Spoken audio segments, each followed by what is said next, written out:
Chapter 605. Because she also used the same gaze to look at her master. The gaze that her master used to look at Yun Sheng was domineering and possessive. That was the gaze that a man used to look at his own woman. However, that person called Yun Sheng obviously didn't appreciate it. What's so good about that Yun Sheng? In terms of appearance, she doesn't seem to be much more outstanding than me. Recalling Yun Sheng's flawless face that was similar to a fairy's, Long Shui bit her lips. She thought for a bit and decided to think about it after the competition. For an arrogant and rude woman like Yun Sheng, it would be good to let her suffer a bit and learn a lesson. Not long after Yellow Knight emissary left, Yun Sheng and Dongwang Linger stood at the side, waiting for their first individual match. The day competition schedule has been announced. Long before Yun Sheng and Dongwang Linger came to participate in the competition, Abandon had already told Yun Sheng that the competition mode of the 4 competition zones was divided into day competition, month competition, and year competition. The day competition was a competition that was held every day, while the month competition and year competition were held to select the contestants and teams with the best battle records to compete against each other. Yun Sheng and Dongwang Linger were both newcomers, and their battle records were 0. Therefore, today's day competition could be considered as their first match. On the bulletin board of Yellow Wings competition zone, the names of the several hundred contestants were displayed one after another. Within Yellow Wings competition zone, there were a total of 9 day competition zones. Because of the large number of contestants, the day competition was held at the same time. I see it. I am in the 7th day competition zone and will be the 4th contestant. Yun Sheng, you are in the 9th day competition zone and will also be the 4th contestant. Dongwang Linger glanced at the names of the 2 contestants. On the bulletin board, the time and opponent of the 2 contestants were displayed. 7th day competition zone, Emperor vs. Lu Qingqing. 9th day competition zone, Flame vs. Big B. Hee. Little girl, your opponent is me. What, are you scared now? A sinister laughter came from behind. The 5 people from B Venom stood not far away and smiled maliciously at Yun Sheng and Dongwang Linger. How could this be? Could it be that you all have done something? Dongwang Linger immediately understood that it must be the people from Wasp Venom who had done something. Yun Sheng was just a newbie. How could it be so coincidental that she met B-Boss?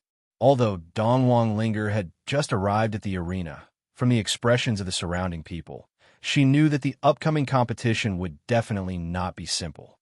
Little bitch, if you have the mood to worry about others, why don't you worry about yourself instead? Lu Qingqing's strength is even stronger than my big brother. Wasp San, who had teased Dongwang Linger earlier, mocked.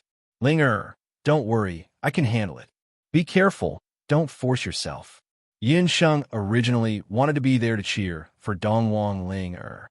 However, when she looked at the competition schedule, she realized that her competition time was very close to Dongwang Linger's.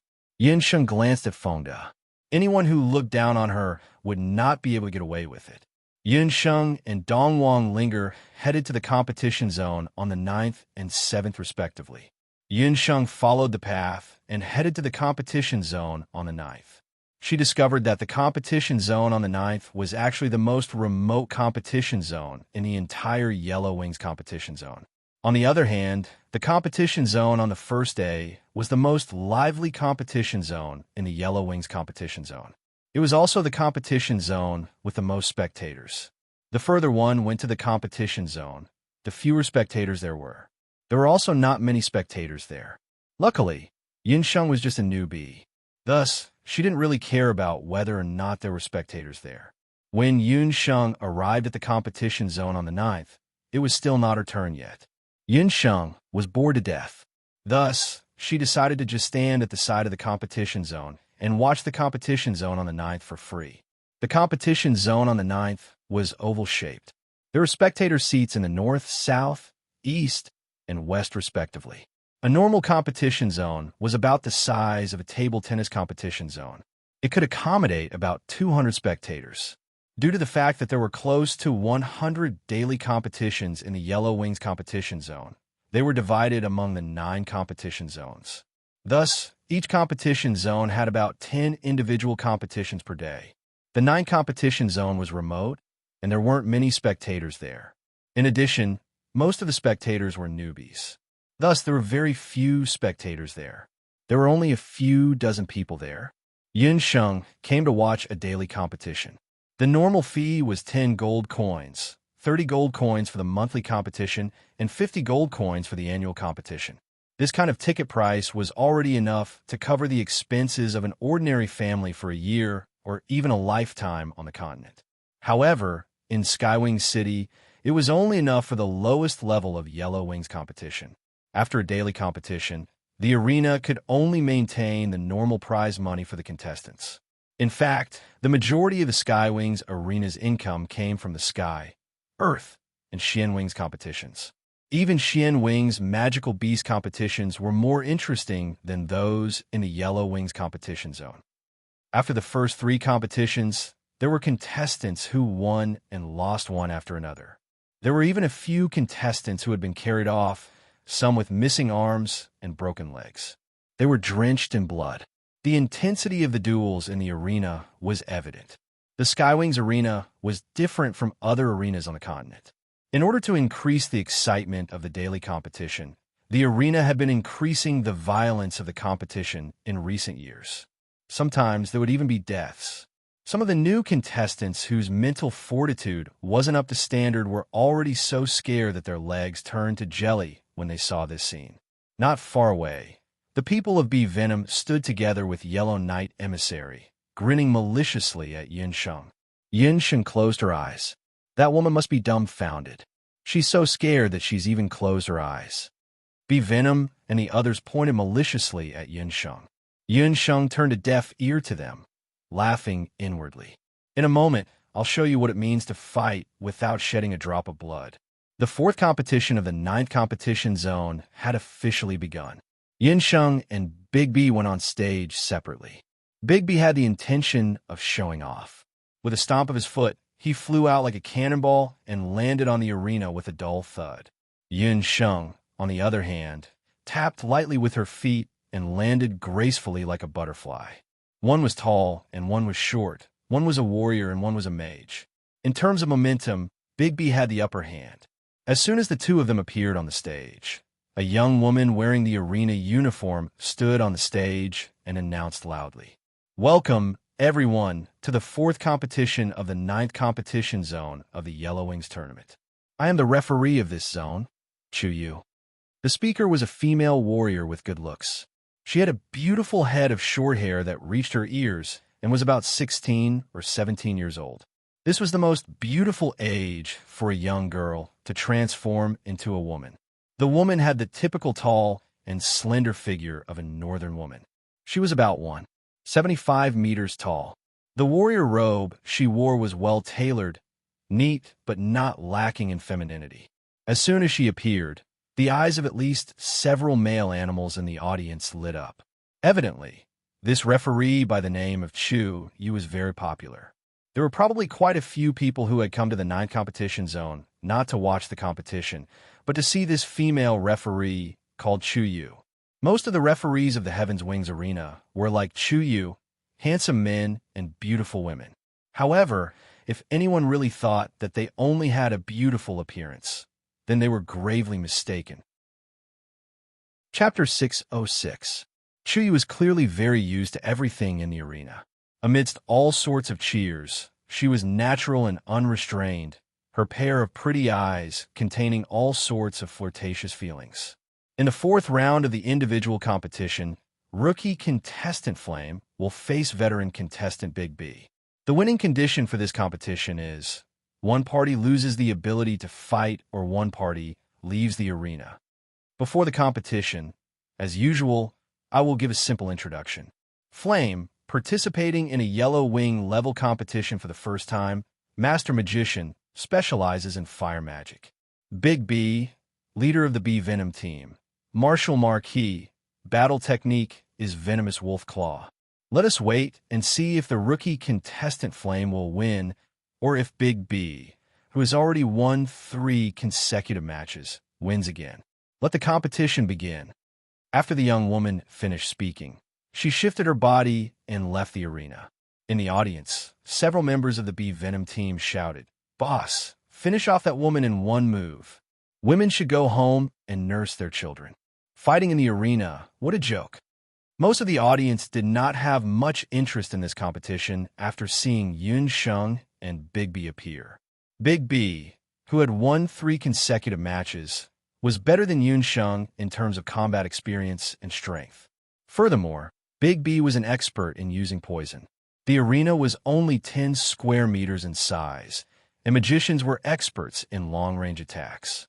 Such a small distance was not conducive for her to dodge Big B's close-range attacks. Although Yun Sheng was wearing a mask, her skin was whiter than snow, her black hair fluttered in the wind, and her figure was slim. She was obviously a great beauty. In the audience, there was no lack of audience members who were protective of the fair sex. They shouted at Big B, "Big B, aren't you embarrassed? She's a delicate lady. Give way. Don't hurt her." The situation in the arena could be said to be one-sided. No one thought that the rookie contestant Flame would win. Only the female referee, Chuyu, was still focused on the situation in the arena. The moment Big B entered the arena, he waved his hand to his companions behind him. He tore open his warrior's suit, revealing his tan chest hair and strong muscles. Big B did not care about Flame at all. He just wanted to complete the mission given to him by Yellow Knight Emissary. If they finished the battle quickly, they would be able to get a 20% reduction in the bonus. With that money, they would be able to eat and drink well for the rest of the month. There was a threatening outburst of anger. Everyone heard the sound of bones cracking. Feng Da's Do Chi swelled. Rows of razor-sharp claws grew out of his hands, back, and even his shoulders. When Big B had fused with his beast blood, he had fused with the blood of a Tyrannosaurus bloodwolf. That was why a part of his body was able to transform. Each of his claws was covered in poison and emitted a green glow. Those front claws not only protected the vital parts of his body, but also carried a fatal poison. As long as the opponent touched the poison on the claws, their blood would turn black and their whole body would rot. If they were not treated in time, they would die in less than 3 days. "Little girl, I bet that you won't be able to last more than 3 moves in my hands." Wasta wantonly provoked. "Wrong. 1 move is enough." As she spoke, Flame twisted her slender waist, and her long legs suddenly took a step forward. Before anyone could see her figure, a figure flashed past, and Flame had already rushed in front of Big B. Flame's step did not seem like much, but had fused with the Night Demon footwork that the Night Demon Queen had taught her. The Night Demon footwork was the unique footwork of the Night Demon clan, which had the fastest movement techniques among the fairies. This footwork was a fusion of wind magic and ground escape, and it was as fast as lightning.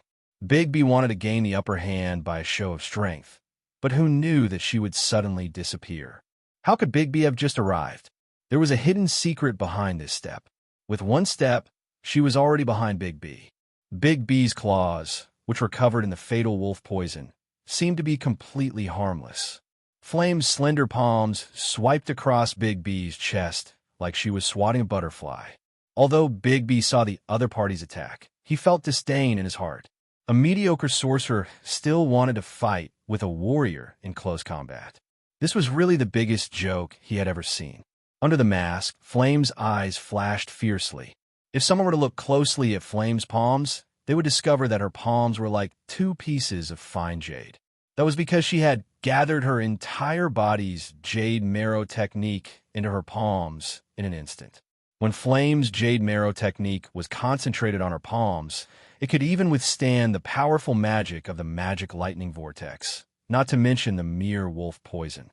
When the crowd looked over, they only thought that Flame had lost her head out of fear and actually recklessly used her bare palms to slap Big B's poisonous claws. Everyone thought that Flame would bleed on the spot. Even B. Lord himself did not evade that palm strike. How strong could a sorcerer's palm be? He was a dignified martial marquis who had undergone multiple beast blood fusion. His body was made of flesh and bones.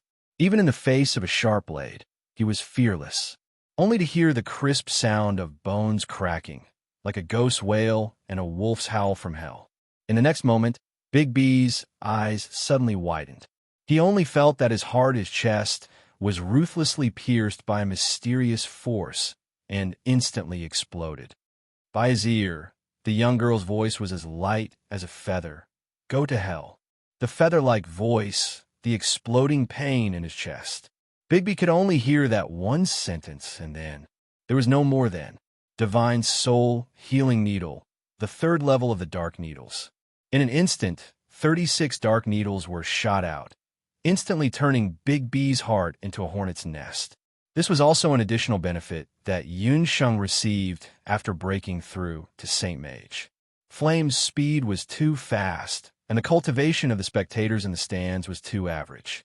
Everyone only saw Flame take a step forward, and their vision blurred. When they could see Flame clearly again, she was already standing at the side with her hands behind her back. Her gaze was clear, and her body was tall and slender, like a fairy who had left the world behind. A few meters away, Bigby stood in the arena. There was no blood splattering on the spot, as expected. Bigby's sturdy body fell straight onto the arena, and there was no more sound. The young girl wearing half a mask brushed her long black hair, and a harmless smile hung on her lips. That smile could make the blazing sun in the sky lose its splendor. At that moment, although she did not use any magic, but in everyone's eyes, the originally harmless female sorcerer was like a ball of raging fire. The entire ninth competition zone was dead silent. The first to react was the female referee, Chuyu. She went up the arena and probed under Bigby's nose, and then probed Bigby's chest with uncertainty. A clear gasp sounded, and Chuyu cried out, "Dead." Chapter 607. Dead. This word was like a small stone thrown into a calm lake. It had endless magic, causing the audience, who had not reacted yet, to boil up. It was a shocking reversal. How long had it been? It was only 2 breaths. In the blink of an eye, she had killed someone. Chuyu also looked at Yin with a new gaze. Just now, she was almost like the audience. The newcomer in front of her couldn't last 3 moves. But just now, this female mage, Yin, who was participating in the competition in the Yellow Wings division for the first time, had set the record for the fastest victory in the Yellow Wings division. Chuyu's eyelids couldn't help but twitch, and a bold idea emerged in her heart. The people of Bee Venom and Yellow Knight Emissary were stunned. They couldn't believe it. Only when they saw Big B's body being carried down did they come to their senses. The people of Bee Venom went forward and carried Big B down. Dead. She killed Boss. Boss is really dead. You bitch, you poison Boss. We'll fight you. To be able to kill someone in an instant without any wounds on the body, there was only one explanation. It was poison. But no matter what, the people of Bee Venom did not dare to rashly go forward. They didn't expect that the poison that Big B had used for decades would die from poison today. The competition was over, but the people of Bee Venom were still pestering Empress, not letting her leave. What a joke. Look carefully. There's signs of poisoning all over his body. In other words, even if I used it, so what? Many people have been poisoned to death by Big B. Under the mask, Yin, his black eyes flashed, as if there were 2 clusters of flames dancing in the bottom of her eyes. She raised the side of her face, revealing half of her lips under the mask. There was a cold arc at the corner of her mouth.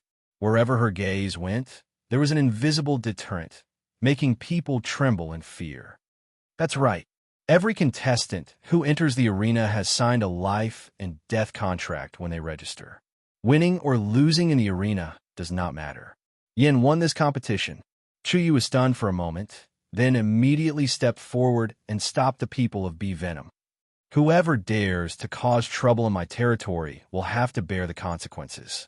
Chuyu's beautiful eyes darkened. She nodded at Yunsheng in a friendly manner. Yunsheng only nodded symbolically. Chuyu was a member of the Skywings Arena, and no matter how bold the Venom Bees people were, they wouldn't dare go against the entire Skywings Arena and offend her. Seeing this, Yellow Knight Emissary did not want to make things awkward, so he ordered people to carry Feng Da's corpse away. By the time Chuyu regained her senses, she discovered that the rookie contestant, Flame, had already disappeared. It turned out that the crowd was in an uproar as the victorious Flame calmly left under the horrified gazes of the spectators. All sorts of feelings welled up in Chu Yu's heart. The spectators by the side were also discussing animatedly. Their voices unconsciously drifted into Chu Yu's ears. F***CK, what did I just see? That female magician defeated B Boss in one move. Oh no, oh no. I bet 3 times the amount on B to win. Me too. Who would have guessed that B Boss was a weakling? I've really suffered a huge loss this time. Waves of complaints and curses rose and fell one after another. Because of this match, which lasted only a few seconds, the originally deserted Division 9 became lively. All of this was caused by the emergence of a dark horse contestant called Flame. However, Yin Sheng could no longer hear these complaints. As soon as she left the arena, she quietly took off her mask and blended in with a wave of spectators leaving the arena. Yin Sheng couldn't even wait for the next match to begin. The moment Yin Sheng stood in the arena, she had already decided to end the match quickly. She was very worried about Dongwang Linger's match in Division 7. According to the Venom Bees people, Dongwang Linger's opponent this time could only be stronger than B-Boss. B-Boss deserved to be defeated. No matter who he met, he shouldn't have met Yin Sheng. Yin Sheng was a healer. She knew how to avoid poison. Furthermore, she had the Jade Marrow technique and the extremely fast Trillium hands. Coupled with her hidden needles, as long as her opponent wasn't a martial saint expert whose internal organs were almost invulnerable, Yin Sheng would be able to kill them without using magic. After Flame left, Yellow Knight Emissary and the few people from Venom carried B-Boss's corpse to the resting room at the side. B-Boss's eyes were wide open in horror. His mouth was slightly opened, revealing a mouthful of yellowed teeth. It seemed that he had completely not accepted the fact that he had already died. Yellow Knight Emissary, you must seek justice for Big Brother. The people from Venom B all cried out. B-Boss had always been the backbone of the brothers. Who would have thought that he would fail miserably at such an easy task and fall into the hands of a newbie female sorcerer? The most ridiculous thing was that no one clearly saw how B-Boss died. Yellow Knight Emissary was also confused. Looking at the situation in the arena just now, it was obvious that B-Boss had the advantage of time, place, and people. So why would he be killed by the newbie Flame for no reason? Yellow Knight Emissary wasn't a motley crew from Venom B. He checked B-Boss's skin, hair, and even his fingernails and saliva. There were no signs of poisoning. Furthermore, according to Yellow Knight Emissary's knowledge, there was no poison in this world that could cause a person to fall to the ground and die in an instant. Even if there would be some traces left behind. The medical skills of the Boundless Continent still followed the most basic Eastern medical theories of looking, listening, questioning, and feeling the pulse. As an apothecary, Yellow Knight Emissary would never think of opening B-Boss's chest to check if his heart was intact. It was even more impossible for him to discover that the cause of B-Boss's death was due to the power of Yin Sheng's dark needles. Your boss didn't die of poisoning. Yellow Knight Emissary had been in the arena for many years and had seen all kinds of causes of death. However, it was the first time he had seen such a clean death without a single drop of blood or wound. Soldiers didn't shed blood. This was really soldiers without shedding blood. Such a state of death made one shudder with fear. That female sorcerer was too scary. Yellow Knight Emissary thought about it, and there was only one possibility. His face darkened. That female sorcerer is most likely a dark sorcerer. B-Boss was most likely killed by dark magic. Dark sorcerer. The people from Venom B all sucked in a cold breath. They had originally planned to avenge their boss, but the moment they heard the words dark sorcerer, the 4 of them immediately became listless. It wasn't just the few people from Venom B. Even Yellow Knight Emissary had a headache because of his unexpected discovery. He had originally thought that they were 2 chicks, but who knew? Dark sorcerers were in existence on the mainland that was second only to the summoners of the Zeo state.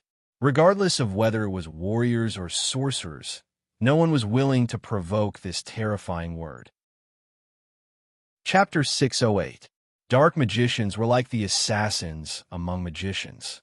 They used incomparably cruel dark magic, and they were associated with bloody killings. Furthermore, if the majority of magicians didn't have a powerful background, it would be impossible for them to practice dark magic. For example, the continent's elite magician camp, or some of the magicians at the highest level in the temple, or some of the existences in the continent that couldn't be told to others, would practice dark magic. No wonder our boss was killed without anyone noticing. So it was the work of dark magic. I didn't expect that female magician, who looked so ordinary on the surface, was actually a frightening dark magician. What should we do then? Are we not going to avenge our boss? The people from Bee Venom still had a face full of unwillingness. Let's investigate first. If there are other powers behind that female magician, we can only give up on this matter. If she's alone, don't worry. We will have plenty of chances to take her down in the future. Dark Knight Pavilion isn't a pushover. Yellow Knight Emissary said fiercely. Once they investigate the background of those two, it would be time for him to counterattack. Yunsheng passed through the 8th competition area and headed towards the 7th competition area. The distance between the two competition areas was half an hour. By the time Yunsheng arrived at the 7th competition area, Emperor's competition was already about to end. The moment she entered the 7th competition area, she heard a huge commotion. Yunsheng walked into the audience seating area, and she just happened to see that on the stage, two figures collided with each other, and both of them fell off the stage. Yunsheng knew that the situation wasn't good. She pushed the crowd aside and rushed towards the front. Unrelated people are not allowed to enter the stage. A male judge shouted loudly to stop the restless crowd. Very soon, the masked emperor was helped down from the stage. Dong Wang Ling was no longer the same as she was in the morning. Yunsheng was startled. Could it be that something happened to Ling? Yunsheng immediately rushed forward and snatched Dong Wang Ling from Yihua. Who are you? This contestant is heavily injured and needs to receive treatment. I will go and look for Dark Knight Pavilion right now. The male judge had just come down from the stage not too long ago. The newcomer emperor's condition wasn't good. He had been a judge for so many years, and he had never seen such a reckless contestant. No need, I am a doctor. Yunsheng anxiously wanted to check on Dong Wang Ling's condition. Ling was in a semi-conscious state. After checking on Ling's condition, Yunsheng let out a breath. Early in the morning, Yunsheng gave Dong Wang Ling a magic robe of the elf race. The magic robe blocked a large amount of attacks, and Dong Wang Ling's vitals were still not fatal.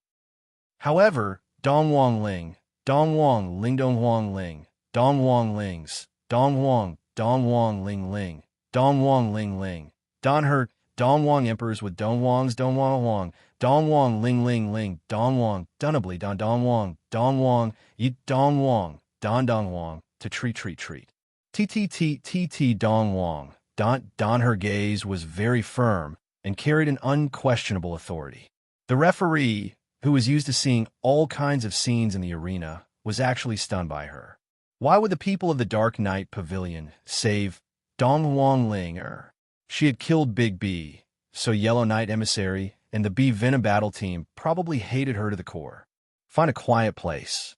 The air needs to circulate. I need hemostatic agents and a large amount of meditation water. Quickly. Yunsheng ignored the surprised looks around her. I'm a contestant from the 9th division. The money for the medicine will be deducted from my prize money. Yunsheng no longer had the time to ask about the result of Dong Wang Ling's battle. Right now, she only had one thought in her mind, and that was to save Dong Wang Ling. The other party was clearly a newcomer, and from his voice, he could tell that he was very young. However, the male referee hurriedly sent someone to the 9th competition zone to inquire about it. Very quickly, Dong Wang Ling was sent to an individual waiting room. The moment they arrived at a quiet place, Yunsheng immediately took off Dong Wang Ling's mask. Under the mask, Ling's face was pale. Looking at her 4 limbs, all of the exposed skin of her hands and feet had traces of being bitten, as if they were burned.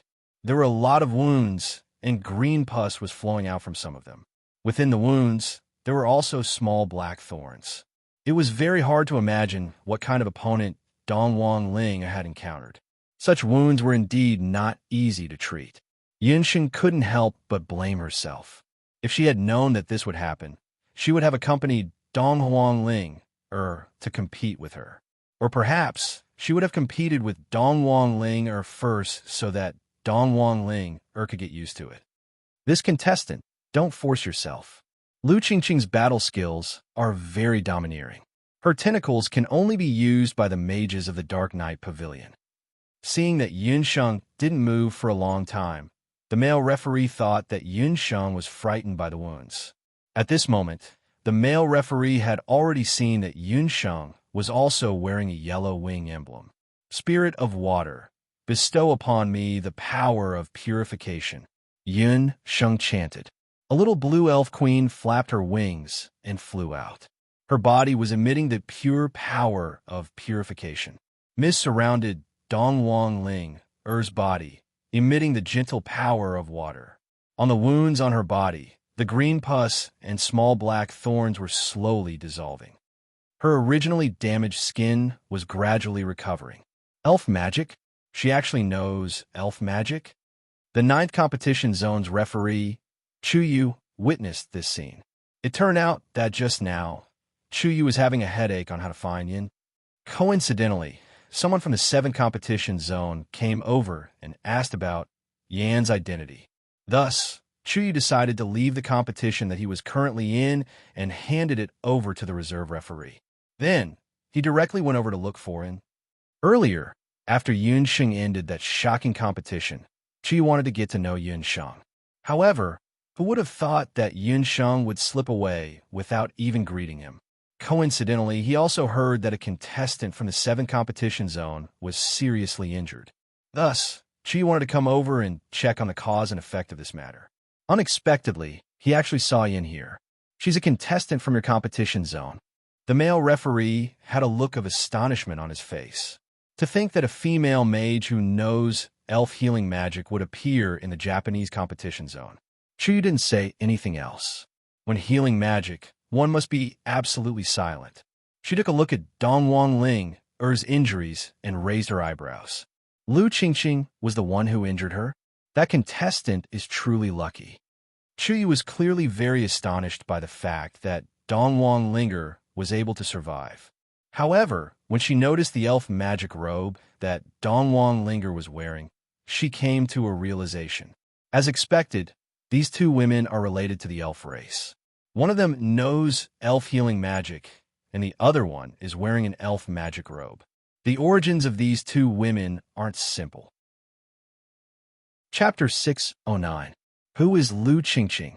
While Chu Yu and the judge from the 7th competition zone were discussing, Yun Sheng had finished her treatment.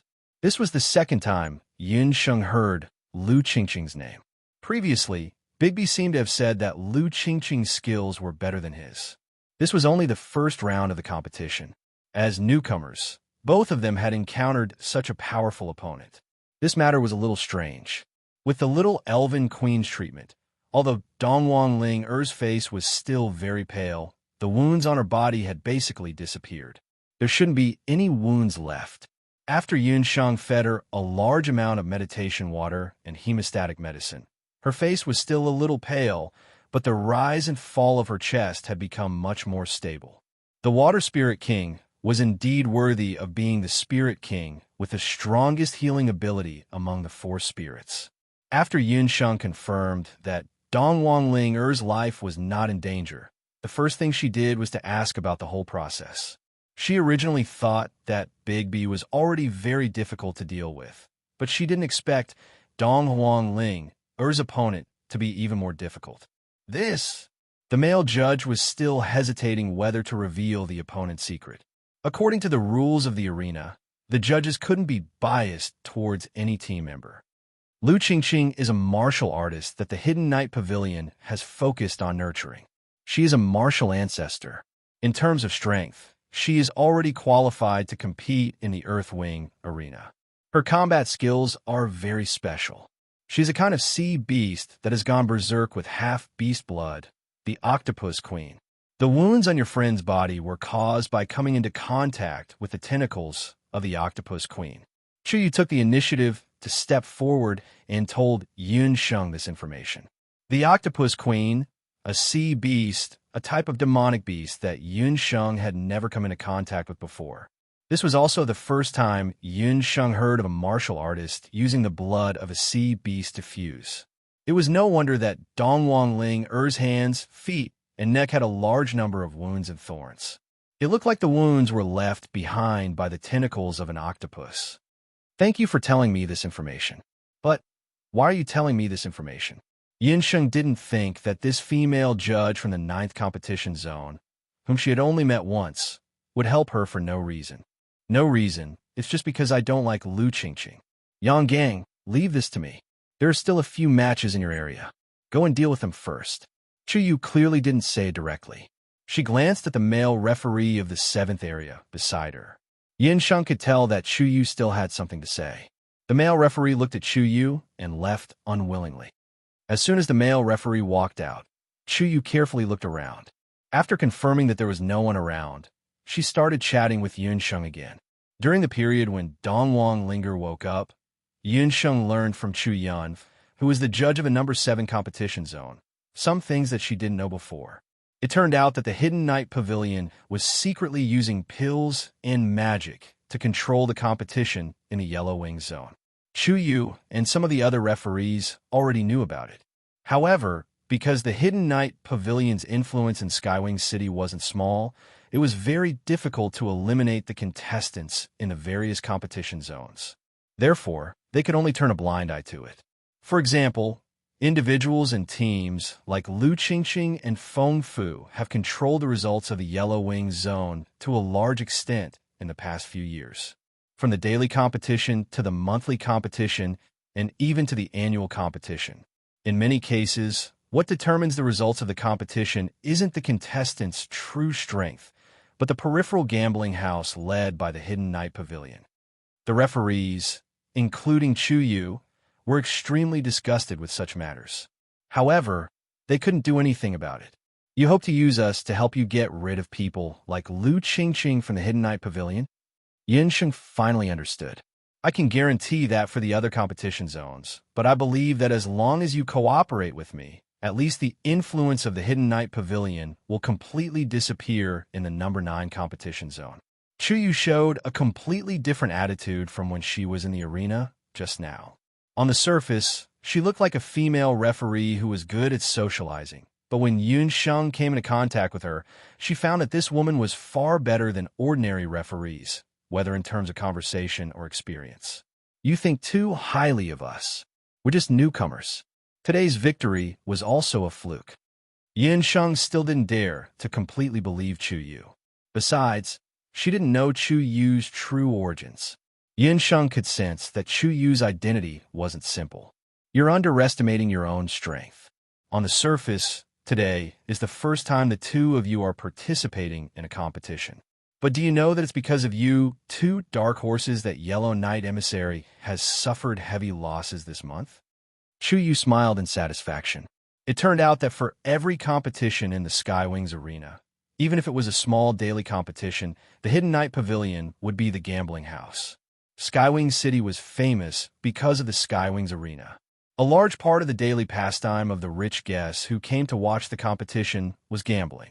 Pills accounted for a portion of the total income of the Yellow Wings arena, and the prize money that the contestants handed over also accounted for a large portion. But compared to the bets on the periphery of the Yellow Wings arena, that was nothing. After a day of daily competition in the daily competition, the bets on the periphery controlled by the Hidden Night Pavilion reached at least several hundred thousand. And this was only the Yellow Wings arena.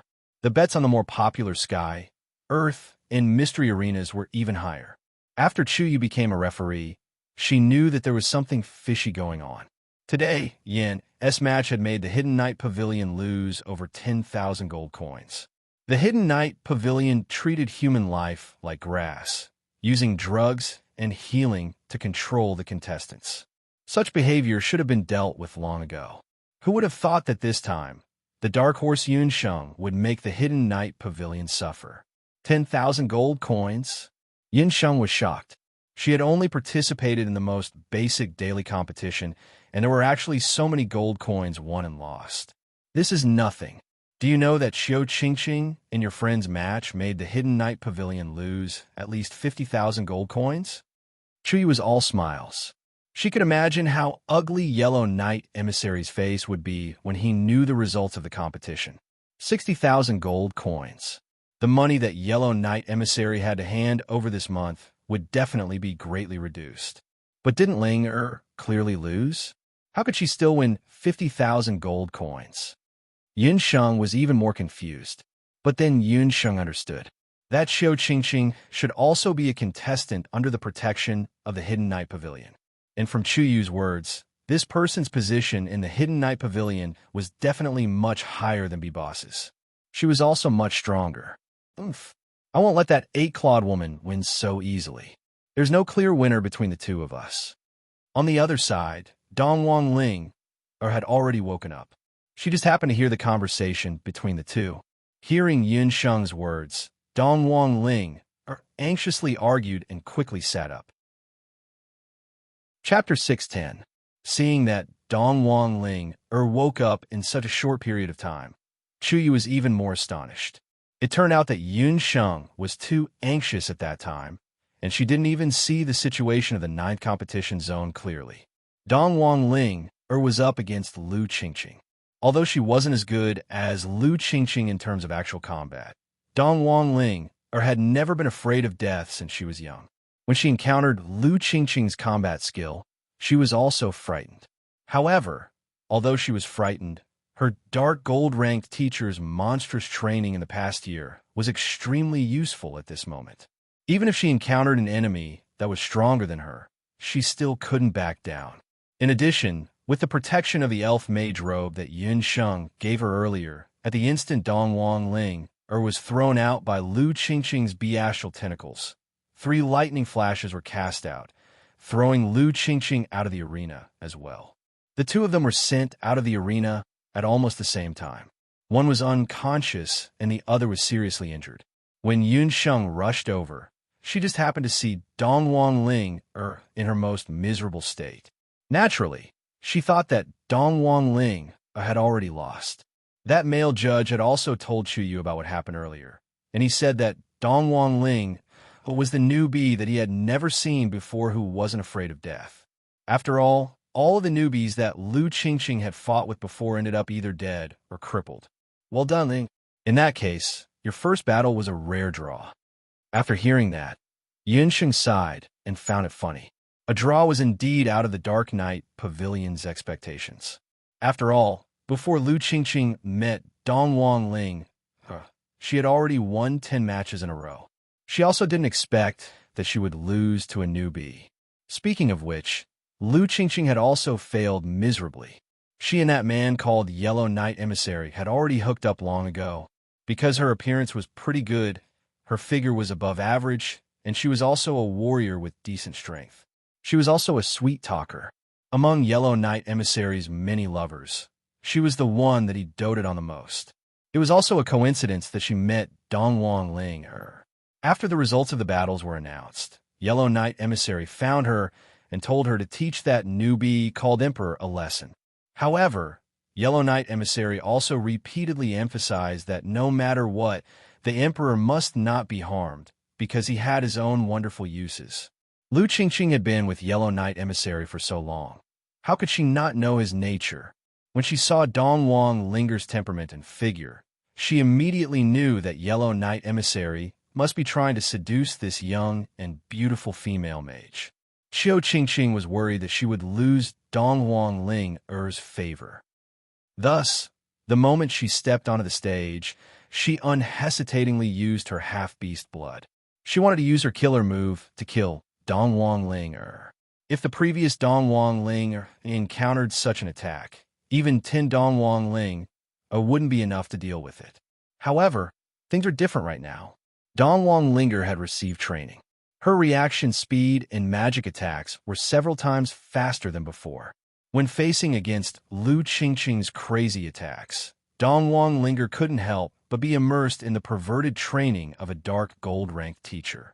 Even in the end, knowing that he could not defeat Lu Qingqing, he still risked his life to fight with her. As a result, Today's tie had shaken the entire Arena Number 9 thrice. Seems like the enmity between us and the Hidden Night Pavilion is getting deeper and deeper. Yinsheng felt helpless after hearing the whole story. First, they beat up Yellow Knight Emissary. Then, they taught his subordinate and lover a lesson. This enmity has indeed been formed. Qiu Qingqing and Yellow Knight Emissary are not kind people. Now that you have offended them, it will be hard for you to survive in the Yellow Wings competition zone. You only have 2 paths to take. Chu Yu is also very sympathetic towards Yun Sheng and Dongwang Linger's encounter. However, sympathy is one thing, and helping is another. Which 2 paths? Dongwang Linger asked. Leaving Skywing City is the most feasible path, Chu Yu suggested. Before Yun Sheng and Dongwang Linger stay here for half a year, it was absolutely impossible for them to leave Skywing City. Needless to say, this path was cut off. The second path is to work together with me, Chu Yu said with a smile. At first, Chu Yu wasn't sure if she could establish a working relationship with Flame Emperor. After all, Yun Sheng's victory earlier still had many inconceivable aspects. According to the registration information, Flame should be a mage, but her actions just now were more like a warrior. After all, it was very difficult to kill someone in an instant using magic. Chu Yu had clearly seen that Flame didn't have time to chant at all. No matter what, Chu Yu was certain that Yun Sheng was the one who could help her break out of the predicament she had been in for many years in the Yellow Wings competition zone. How do we work together? Yun Sheng had long seen through Chu Yu's intentions. It's very simple. I know that you want revenge, and your purpose in coming to the Skywings Arena should also be to obtain the title of Fighting King. I can help you get the best order of appearance in the upcoming matches, and even let you meet Qiu Qingqing as you wish and wipe away your shame. However, you must also agree to one condition of mine. Aside from the designated matches, you can only compete in Zone 9 in the future. Chu Yu didn't hide anything and directly stated her purpose. There was an unwritten rule in the Skywings Arena. Aside from the monthly and annual matches, the contestants could choose a fixed competition zone as the venue for their matches. Yinsheng pondered. If she was not mistaken, the number 9 competition zone was the least popular. Even the number 7 competition zone had more spectators than the number 9 competition zone. Yinsheng and Dongwang Linger looked at each other. Both of their eyes were filled with caution. The two planned to go back first and find out more about Chu Yu's character and the situation in the Skywings Arena before making a decision. We need to go back and discuss today's matter before making a decision. Yun Sheng didn't agree rashly, even though she knew that the choice Chu Yu had given was already the best choice. You can think about it carefully and give me your answer before the next match. Chu Yu nodded and sent Yun Sheng and Dongwang Linger out of the arena. Because of this incident, when Yun Sheng and Dongwang Linger returned to the inn, it was already moonlight. Gufeng and Abandon were already waiting there. Linger, what happened to you? Upon seeing Yun Sheng and Dongwang Linger, Gufeng took a big stride forward. He noticed that Dongwang Linger's expression wasn't right. He became anxious and couldn't help but grab Dongwang Linger's hand. Dongwang Linger moaned and shook off Gufeng's hand. Her face was red as she stomped her feet and hid in her room. Yun Sheng and Abandon both had a helpless expression on their faces. Yun Sheng told Gufeng and Abandon about what happened during the day. When Gufeng heard that Dongwang Linger was heavily injured by Lu Qingqing, he jumped up in anger. He waved his fist and said, "That person actually dared to injure Linger. I will definitely teach her a lesson." Teach her a lesson? How? Are you going to use your ball of light to deal with her? Yun Sheng face-bombed and Abandon shook his head. They both understood Gufeng's feelings for Dongwang Linger, but... Chapter 611. Yun Sheng's gaze fell on the door not far away. In the hazy moonlight, a graceful figure was reflected on the door. Even if I can't win, I will protect Linger even if I have to risk my life. Gufeng's face was red with anger. He was an honest person. Once he set his mind on someone or something, he would never waver. Inside the room, Dongwang Linger's eyes were glistening with tears. She bit her lip and didn't say a word. On one hand, she was touched by Gufeng's deep affection, but on the other hand, she was miserable. This was the first time, other than her mother and brother, that someone had said that they would protect her life. But why was this person goofing? He was a light magician. Goofeng, don't be rash. Yunsheng and I have the same view. It's obviously not going to work if you fight head-on. Actually, Yunsheng, we also encountered a similar situation in the Earthly Wings competition zone today. Goofeng and Abandon had both returned early today for the same reason as Yunsheng and Dongwang Ling. Abandon and Goofeng had gone to compete today, and the people of the Hidden Night Pavilion had also targeted them. The person in charge of the Earthly Wings competition zone was called Emissary Chunyi. Today, he had separately sought out Goofeng and Abandon. It's the people of the Hidden Night Pavilion again. They're really haunting us, Goofeng complained. Yunsheng wasn't too surprised that the people of the Hidden Night Pavilion had targeted Goofeng. After all, no matter where it was, even in a temple, the number of light magicians was very limited. Moreover, Goofeng had come from the continent's elite magician camp. Emissary Chun Yi was rather polite today. He only proposed that Goofeng join the Hidden Night Pavilion. If Goofeng agreed, they would allow Goofeng to use magic healing in the Skywings arena. Goofeng naturally didn't agree. Their people also came to find me. Abandon had competed in 2 matches today. His results were pretty good, and he had won both matches today. Abandon's outstanding performance naturally attracted Chun Ye's attention. They went to look for Abandon and promised to provide him with good potions. But Abandon didn't care about them at all. Hee, that's not the funniest thing. Those blind people even found Feng Tian, the guy who's difficult to get along with. Goofeng had a gloating look on his face. Feng Tian was the strongest among this batch of newcomers in the Continental Magic Elite Camp. At the same time, he was also famous for being difficult to get along with. It was said that he also ignored his mentor. Feng Tian had only participated in the competition today, but he had already won 3 matches in a row. He immediately attracted the attention of the entire Earth Wings competition zone. Naturally, the people of the Hidden Night Pavilion had their eyes on him. They wanted Feng Tian to fake the competition for them. In the end, Feng Tian directly used ice magic to freeze that person called Emissary Chunyi into an ice cone. Then, he turned around and left. Haha, Goofeng laughed very happily. When he recalled the situation at that time, he also could not help but laugh. The so-called fake match was to let Feng Tian pretend to lose the match. In a place like the Skywings Arena, there was naturally no lack of gambling. The Hidden Night Pavilion had 2 major profits in Skywing City. One of them was the sale of pills and potions, and the other was the control of the competition. They won a lot of money in the gambling outside. In particular, the Skywings and Earthwings competition zones had many experts. Correspondingly, there were many people buying and selling the results of different contestants outside the arena. Through bribery, the Hidden Night Pavilion controlled the results of more than 40% of the contestants' matches, which earned them a huge profit. But my Hidden Night Pavilion clearly took a big tumble in the matter of bribing the members of the Continental Elite Camp, especially for someone as arrogant as Feng Tian. A single defeat was like a stain on his life, let alone a fake match. To put it bluntly, that kid was aiming for the title of Fighting King. However, we also met other members of the elite camp in the competition zone today.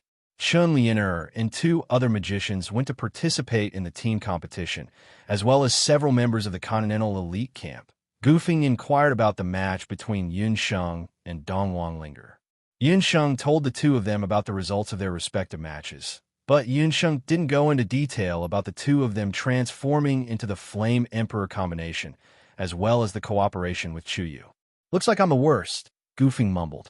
He felt a bit embarrassed that even Dongwang Linger had won a match. You're a light magician. In terms of attack, you're a bit inferior. Don't mind it too much, Yunsheng consoled. In my opinion, the Hidden Night Pavilion's strength is indeed not to be underestimated. If we want to contend against them, I'm afraid we'll have to borrow the power of the arena. Although Abandoned was the most taciturn member of the 13 magical potion teams, but he was also the most proficient in observation and thinking. When he was at the Wanlong gambling house, he had interacted with all kinds of people. No one understood better than him what it meant to be a strong dragon couldn't fight a snake in its old haunts. Moreover, Yun Sheng and the others' current strength was simply insignificant in front of the huge Hidden Night Pavilion. Actually, I still have some doubts. I feel that the Hidden Night Pavilion might be related to the Medicine Emperor Pavilion behind the scenes. Yun Sheng had always felt an inexplicable sense of familiarity towards the Hidden Night Pavilion. Previously, Yun Sheng had used the hemostatic medicine and meditation water provided by the arena to treat Dongwang Linger due to the urgent situation. Yun Sheng was even more certain of this point. Just by looking at the effects and ingredients, Yun Sheng could confirm that the hemostatic medicine and meditation water of the Hidden Night Pavilion were exactly the same as the pills of the Medicine Emperor Pavilion that she had come into contact with in the Jade Capital. Moreover, the way the Hidden Night Pavilion did things, including that Yellow Knight emissary, was very similar to Qi Fangfei of the Medicine Emperor Pavilion. Could it be that the Medicine Emperor Pavilion has also set up a branch in Skywing City? Yun Sheng's unexpected discovery made Qi and Gufeng very surprised. The two of them were very clear about how tragic the open and veiled struggles between Yun Sheng and the Medicine Emperor Pavilion were these few years. But fortunately, Yun Sheng's medical skills were brilliant. At least in the Jade Capital, Yun Sheng had already defeated the Medicine Emperor Pavilion. But they didn't expect that they would encounter a branch of the Medicine Emperor Pavilion after arriving in Skywing City. The Hidden Night Pavilion might not be a branch of the Medicine Emperor Pavilion. In terms of scale and control, it might be better to say that the Hidden Night Pavilion is the headquarters of the Medicine Emperor Pavilion. The huge profits that the Hidden Night Pavilion has obtained from Skywing City and the Skywings Arena are the true foundation of the Medicine Emperor Pavilion on the continent. Yun Sheng could be sure that behind the scenes of the Medicine Emperor Pavilion and the Hidden Night Pavilion, there was very likely a group of national-level doctors or even more brilliant doctors controlling them. Moreover, these doctors' medical skills were even more brilliant than those of Wendagua in the Jade Capital. They even colluded with a group of magicians. If her guess wasn't wrong, the Dharma Temple might have played a rather dishonorable role in this. Yun Sheng thought to herself, if things were really as she expected, then perhaps this time she would be able to uproot the Medicine Emperor Pavilion. Asterisk, I'll be going out from the 1st to the 3rd of next month and won't be able to write. My eyes were glazed over as I rushed to write. When I saw the comments in the book review section, my eyes were filled with tears. Thank you for your encouragement. Asterisk. Chapter 612. If it really involves so many powerful relationships, then what we're facing this time might not be a crisis, but an opportunity. Yun Sheng, this involves the Yellow Wings competition zone after all. We can't do anything about it. Think about it carefully. If there's anything you need, just let us know. Both Abandon and Gufeng had participated in the competition of the Earth Wings competition zone. According to the rules of the competition zone, participants were not allowed to participate in the competition of a lower level. Hence, Abandon and Gufeng could only watch the competition. They couldn't directly help. I'll be careful with Ling. Yun Sheng had already decided to cooperate with Chuyu. If the Hidden Night Pavilion was really backed by the Medicine Emperor Pavilion, she really needed an ally. Yun Sheng had already formed a plan in her heart. If the Hidden Night Pavilion was really the headquarters of the Medicine Emperor Pavilion, she would definitely use this opportunity to uproot the shaking pavilion. It was already late at night. Abandon and Gufeng still had to go to the Earthwings competition zone the next day. Abandon got up and prepared to go into the house to rest. Gufeng dragged his feet. In the end, he couldn't hold back and called out to Yun Sheng. This kid was acting like a shy girl. Yun Sheng, let me ask you something. Why do I feel that Ling has been ignoring me recently? No matter how slow Gufeng was, he could feel that something was wrong with Donghuang Ling recently. He was also someone who couldn't hide his thoughts. Hence, he stopped Yun Sheng. When the two of them were in the Magic Elite Camp, although they didn't have many chances to meet, other than the first time, Donghuang Ling was always talking and laughing with Gufeng. However, it was different now. She was basically ignoring Gufeng. Just now, it was obvious that she was avoiding Gufeng. Yun Sheng had a headache. She wasn't good at handling matters between men and women. She naturally knew the reason why Dongwang Linger was cold towards Gufeng. However, she didn't know how to tell Gufeng about it without hurting Gufeng. Although Gufeng looked carefree on the outside, Yunsheng would always remember that when she first met Gufeng, he was a sensitive person with low self-esteem. After so many years, the little Gufeng from back then still lived in Gufeng's heart.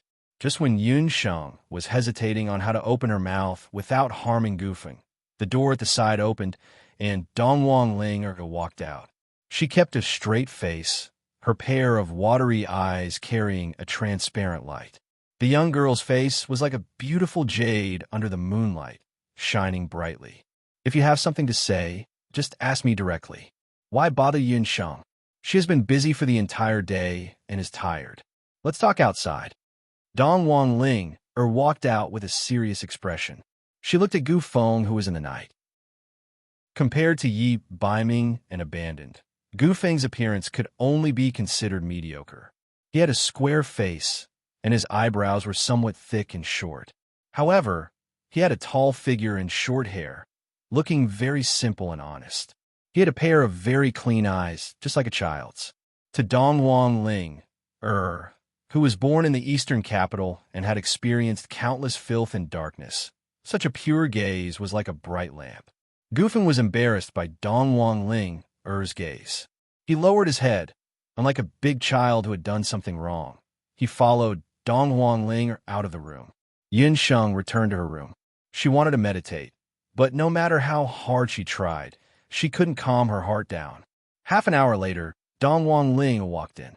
She didn't say a word and didn't say anything about what she and Gufeng had talked about. She just wanted to sleep. Yunsheng was worried about Gufeng. Thus, she secretly snuck out of the room. In the small courtyard of the inn, the moonlight was like the night frost. As expected, Gufeng, that big blockhead, was still standing in the courtyard. His head was lowered, and his broad shoulders were drooping. He seemed to be in low spirits. Hearing the footsteps behind him, Gufeng said in a low voice, "She told me everything, Yunsheng, why didn't you tell me that Linger is actually the princess of the imperial family?" Although there were many empires in the continent, the only legitimate princess of the imperial family was the one in the eastern capital. This was something that even Gufeng, who was born as a commoner, knew about. It was just that he had never thought that the high and mighty imperial family's princess was actually Dongwang Linger. She didn't seem like a princess at all. She was lively, cheerful, and didn't care about trifles. Why would she be a princess? Moreover, she was the most honorable one. He was just a commoner, and his family was poor. His cultivation was also ordinary. With such a status, he wasn't worthy of Dongwang Linger. Without waiting for Yunsheng to speak, Gufeng sighed and said, "Actually, it's not your fault. I was stupid. In the continent, only people from the Dongwang dynasty are worthy of the surname Dongwang." "What did Linger say to you?" Yunsheng patted her little friend's shoulder. She said that with her status, it's impossible for her to be together with a commoner. Also, she has to find someone who can protect her. I'm a light magician, and I won't be able to protect her in my lifetime. Gufeng shook his head. Linger still didn't tell him about the secret prince of the later Qin. She was afraid that it would be a blow to Gu Feng. Even with the moonlight behind him, Yunsheng could clearly see that there was a tear in the corner of his eye. It is said that men do not easily shed tears, but he had not yet reached the point of sadness. Yunsheng and Gufeng had known each other for many years. Even when he was being bullied, she had never felt like this before. Yunsheng understood that he really liked Dongwang Linger. As for Dongwang Linger, it wasn't that she didn't have any feelings for him. It was just that the two of them probably wouldn't be able to be together in this lifetime. Yunsheng didn't believe in the feelings between men and women easily due to her previous life. However, she saw the most sincere feelings from Gufeng, who said that light magicians can't protect people. "I once saw Xia Wenxiu and Xia Siming from the Dharma Temple kill a blood cloud beast using light magicians." Yunsheng comforted Gufeng. Gufeng, who was originally depressed, suddenly raised his head after hearing Yunsheng's comforting words. "Yunsheng, are you trying to extort me?"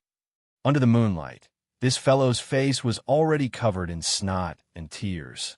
Yinsheng didn't know whether to laugh or cry. This silly fellow had been in such a miserable state all along the way back. Dong Wangling, O's situation in the house probably wasn't much better.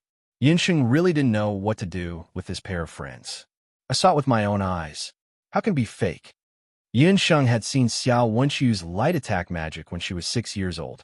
Until now, Yinsheng had never seen anyone whose light magic was more outstanding than Xiao Wenchu's. Xiao Wenchu was also a rare genius magician on the continent who was proficient in light defense and attack magic. But I'm not Xia Siming. He's a recognized genius on the continent. He knows all kinds of magic. Goofing was still a little lacking in confidence. Xiao Wenchu's halo was enough to overshadow 99% of the magicians on the continent. The remaining 1% of magicians were probably monsters like Yinsheng and Yi Baiming. If Yinsheng had a choice, Yinsheng wouldn't want to be enemies with people like Yi Baiming and Xiao Wenchu. Chapter 613. You're also a genius. Otherwise, why would you be recruited into the continent's magic elite camp? Think about it. You were able to comprehend your own profound magic when you were just a mage. I'm afraid even Xiao Wenchu would be jealous of you. Yinsheng continued to cheer Goofing on. Actually, Goofeng, your light magic is only at the intermediate level. If you make a breakthrough in the arena this time, you might be able to come into contact with profound light magic when you return to the continent's magic elite camp. Moreover, your light sphere is actually the strongest protection magic. With it, you will be able to protect Ling Er. Yinsheng's words made Goofing regain his confidence bit by bit. Yinsheng, you are really my savior. All right, from tomorrow onwards, I will also work hard and compete in the Earthwing arena. Even if I get beaten up, it will also be a kind of improvement. Even if I can't learn offensive magic, I will learn the strongest defensive magic. I will use it to protect the people who are important to me. Goofing seemed as if he had been injected with chicken blood. He wiped the tears from the corner of his eyes with the back of his thick hand and revealed a simple and honest smile. Goofeng was someone who was afraid of pain. Therefore, he originally planned to only watch from the sidelines and not participate in the competition himself. However, after hearing Yinsheng's words, Goofeng changed his mind. Getting beaten up, Yinsheng watched as Goofeng returned to his room to rest with a confident expression. Xiao Chan had an ominous feeling in his heart. That melonhead of Goofeng seemed to have misunderstood his words. No matter what, this fellow has finally pulled himself together. Yinsheng consoled herself. It was only his first day in the arena, and he had already gotten himself into so much trouble. Yinsheng felt a headache coming on. She couldn't help but think of that fellow, Night Fox. Forget it. What's the point of thinking so much? Even if that fox had fallen into a tiger's den, he would still be able to live a good life. After Yinsheng returned to her room, Dong Wangling seemed to have fallen asleep on the bed. However, in the middle of the night, Yinsheng could still hear her suppressed sobbing. This night was destined to be a sleepless night for many people. However, to some people, this sleepless night had a strong sense of conspiracy. As night fell, in a certain exquisite courtyard in the Sky Wing City. This courtyard covered an area of several acres. From the outside, it looked like a wealthy person's courtyard. There were small bridges flowing water, houses, pavilions, and all of which were exquisite. However, if one took a closer look, one would definitely discover that there were a large number of black figures hiding in this courtyard. Those black shadows were holding heavy military crossbows that weighed dozens of kilograms. Even in the dark night, the surface of the crossbows shone with a purple-gold light.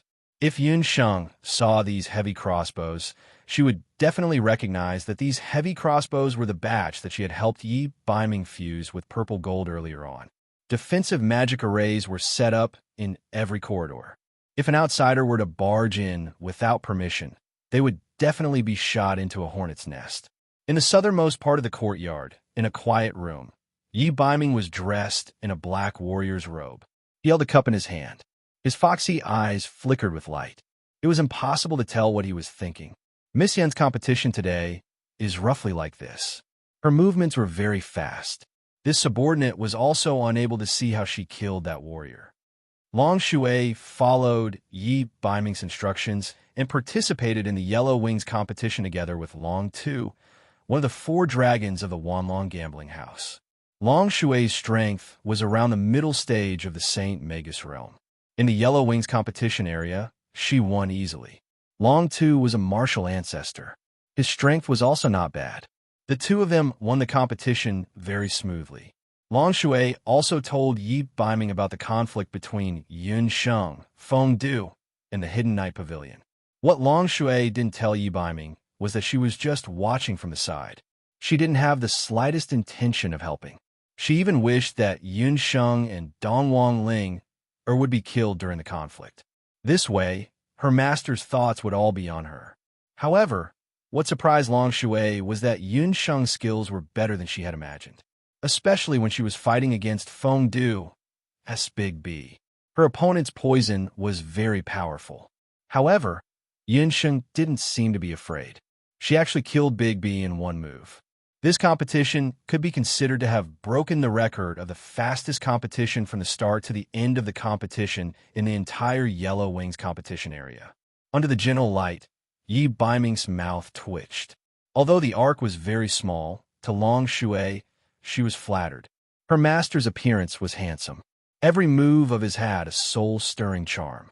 It was just that he rarely showed other expressions in front of his subordinates. It was also the first time that Long Shui had seen such a change in his expression tonight. Little Wildcat, you're probably still using that move, right? That Big B could be considered to be quite unlucky. He didn't even know how he died. The thing that he shouldn't have done the most was to look down on Yun Sheng. Even until today, Yi Baiming still remembered that when Yun Sheng was 6 years old, he was 10 years old. That was the first time that he suffered in the hands of others. That mysterious inner strength was impossible to guard against. More than 7 years had passed. Compared to that time, Yun Sheng's current strength had most likely improved a lot. Killing with one move, fast and ruthless, as expected of a little wildcat. Although half of Yun Sheng's soul came from Yi Baiming had never truly seen through Yun Sheng. This was because Yi Baiming and Yun Sheng were the same. They both knew that everyone had their own secrets. Just like how Yun Sheng had never truly seen through Yi Baiming. Little Wildcat had a very special cultivation technique. It wasn't a battle technique, nor was it magic. It had even surpassed all the cultivation techniques on the continent that Yi Baiming knew. Little Wildcat alone was enough to achieve some results in the Yellow Wings competition zone. Yi Baiming wasn't Yun Sheng.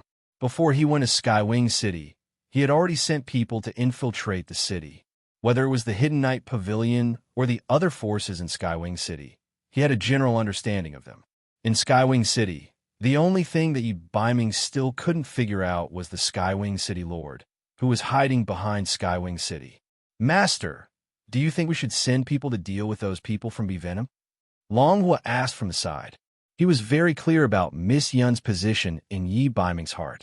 Those people had actually dared to offend Miss Yun. Long Hua thought that his master would definitely kill them without mercy. No need. Little Wildcat can deal with such small characters. It's good to leave them for her to sharpen her claws, lest she gets bored. Yi Baiming recalled the few nights when they were flying on an empty boat and Yun Sheng's new magic. That Hidden Night Pavilion is rather interesting. After saying that, Yi Baiming took out a letter from his bosom. This letter was given to him by a person who called himself Chunyi after he participated in the 2 competitions in the Yellow Wings competition zone today.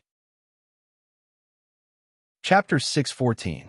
The first half of the letter was full of praises for Yi Baiming, while the second half expressed the hope that Yi Baiming could join the Hidden Night Pavilion and work for them.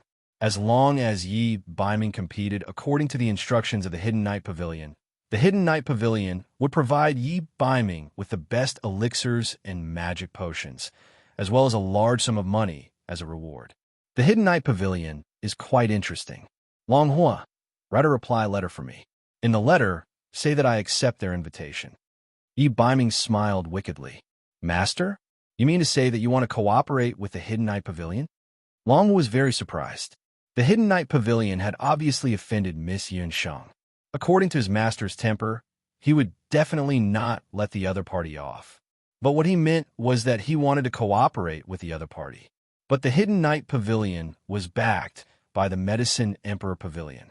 Weren't the people of the Medicine Emperor Pavilion mortal enemies with Miss Yin?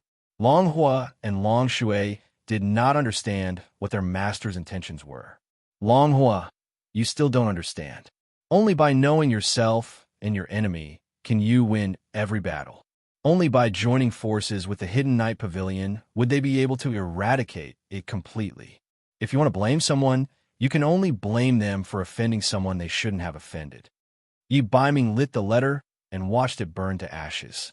At the same time, in a brightly lit mansion within Skywing City, the Hidden Night Pavilion's Yellow Knight emissary was hugging Lu Qingqing, whose clothes were half removed. Under the light, Lu Qingqing's skin was like a white sheep, glowing. Tears streamed down her face, making her look pitiful.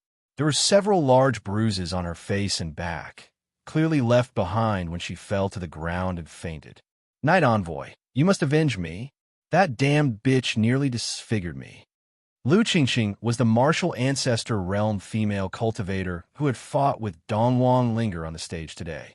Lu Qingqing could be considered a natural beauty. In the Skywings Arena's Yellow Wing Zone, she was quite famous. Compared to the Bee Venom Battle Squad, she was even more notorious. Lu Qingqing was a warrior who grew up by the sea. When she was just born, she was no different from an ordinary person, except that she had the strong physique of a sea citizen. When Lu Qingqing was 6 years old, she was playing by the sea and encountered an 8th-rank blue-spotted sea queen looking for food. It was a very ferocious magical beast that loved to devour large humans and animals. Usually, it would only appear in the deep sea. That time, it was also because of a typhoon that washed the sea octopus queen to the beach. After waking up, the magic beast was hungry and looked everywhere for food. After Qiu Qingqing was dragged into the sea by the seagull queen, the nearby fishermen all thought that she was dead. Who would have known that a team received a spotted sea queen was the sea? Of Lu Qingqing's of the sea, of the spotted sea of spotted, Lu Qingqing still had life, was still alive? What was even more bizarre was that Qiu Qingqing stayed in the spotted sea queen's stomach for 10 days in such an environment. Not only did she not die, she even swallowed the spotted sea queen's soul stone by chance. It was also because she had fused with a special sea beast, the blood sea queen's soul stone, that her physique was different from that of ordinary people. Lu Qingqing's body was soft and boneless, just like a soft octopus. Even her body's healing ability was much stronger than ordinary people's, close to the tyrannical constitution of magical beasts. After she became an adult, she joined a local dojo and learned a special kind of jiu-jitsu combat technique. After that, she went to the Skywing City. Her body was like a squid in the sea, soft and boneless. Her skin was smooth, and her voice was coquettish. Yellow Knight Emissary was very fond of her, and she quickly became a contestant who always won in the Yellow Wing Zone. It was the same for today's competition. According to Lu Qingqing's original plan, she could easily win against a rookie contestant who was only at the early stage of the Saint Mage. Who would have thought that Dongwang Linger would not care about her life? At the last moment, she actually used up the last bit of her magic power to seriously injure herself. Dongwang Linger's first soul stone was a variant soul stone. Her Thunder Flash attack was also trained by a dark gold-ranked teacher. Its attack power and lethality were very shocking. She risked her life to fight Qiu Qingqing to a draw. At the last moment, when Dongwang Linger fainted, she finished chanting and shot out 3 thunder flashes. Even Lu Qingqing fainted on the spot after being hit by 3 thunder flashes. If not for the spotted sea queen's soul stone in her body causing trouble, she would have been killed by Dongwang Linger. This matter made Lu Qingqing very angry. She swore that no matter what method she used, even if she had to snipe outside the arena, she would kill that reckless female mage. Fortunately, Yellow Knight Emissary acted in time and asked people to use light magic and elixirs at the same time to save Lu Qingqing. But even so, Qiu Qingqing still had to rest for 2 to 3 days. Furthermore, her winning streak in the individual competition was also broken because of this draw. Just thinking about this point, Lu Qingqing was so angry that her eyebrows were raised. She wished that she could chop that female mage called Emperor into pieces. She coquettishly said a few words. Originally, she thought that Yellow Knight Emissary's heart would soften and he would promise to take care of that female mage for her. But who would have thought that Yellow Knight Emissary would look very strange today? He even ignored the beautiful woman in front of him and had an expression of deep contemplation. Yellow Knight Emissary, say something. Lu Qingqing was somewhat discouraged as she pushed Yellow Knight Emissary. Enough. How can today's matter be as simple as you think? That female mage's origin is not simple. Today, Dark Knight Emissary lost both of the matches that he bet heavily on. Yet, you're still chirping here. Yellow Knight Emissary's mind was in a mess. Until now, he still hasn't found out the true origin of the duo Flame Emperor. Judging from Lu Qingqing's injuries, Dongwang Linger doesn't seem to be a dark mage. At most, she should be a variant-type mage. However, that person called Flame, it's hard to say. Yellow Knight Emissary had already checked Big B's corpse repeatedly and confirmed that there were no other wounds or traces of natural magic being used. In the end, there was only one possibility, and that was dark magic. Unable to find out the background of the other party, Yellow Wings District lost 2 matches in a row today. In both matches, the casualties were as capable generals. Just looking at the daily income of the Yellow Wings District's gambling matches today, Yellow Knight Emissary felt depressed. It was no wonder that he would be angry. After all, the competitions in the Yellow Wings District had always been an important source of profit for Dark Knight Pavilion. He had always been earning a large amount of profit from the competitions. But today, right under his eyes, he suffered a loss of more than 100,000 gold coins. In the match between Flame and Big B, he lost more than 40,000 gold coins. The match between Emperor and Lu Qingqing was even worse. Lu Qingqing's strength was much stronger than Big B's. But who would have thought that she would end up in a tie? In this match, Yellow Knight Emissary lost 130,000 gold coins. Chapter 615. 170,000 gold coins was equivalent to the earnings of the Yellow Wings competition zone for 5 days. Because of this matter, the higher-ups of the Hidden Knight Pavilion called him over and fiercely reprimanded him. What's wrong? The higher-ups are blaming you. Little darling, don't get angry. It's only a few 100,000 gold coins. After I recover from my injuries, I will definitely let you earn enough in the 2-person monthly competition next month. Lu Qingqing was very good at reading people's expressions. Seeing the sullen look on Yellow Knight Emissary's face, she tried to persuade him. She had also heard that not only the 7th competition zone that she was in, a dark horse had also appeared in the 9th competition zone today. The leader of the B Venom battle team, B Boss, who was originally a hot topic, was killed. There was no need to doubt B Boss's skills. Although he wasn't on the same level as her, his poison skills were still very good. Not only was Lu Qingqing a frequent winner in the individual competition, she was also in a 2-person team called Willow Blade. She was participating in the 2-person competition with a male fighter called Turtle Blade.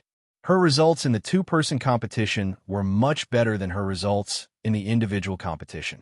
Furthermore, because the 2-person competition and the prize money were higher, there were more people watching the 2-person competition.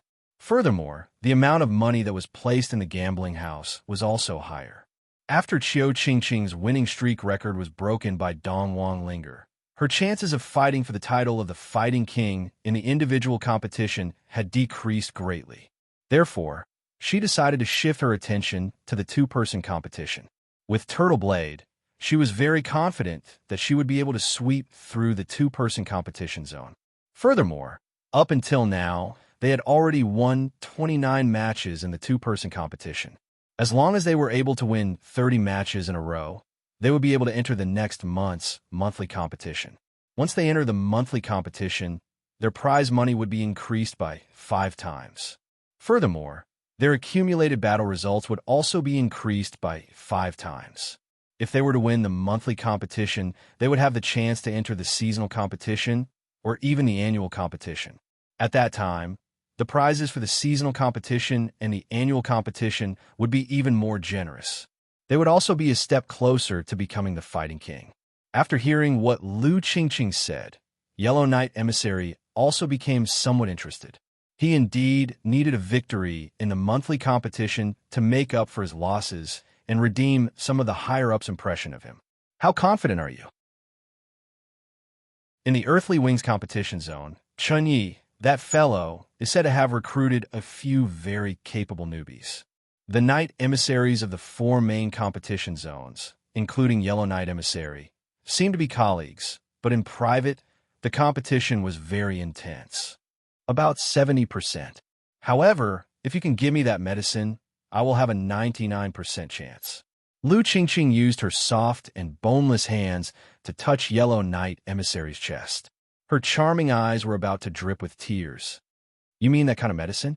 You know very well that the drug is still in the experimental stage, and the Hidden Knight Pavilion does not recommend using it on humans.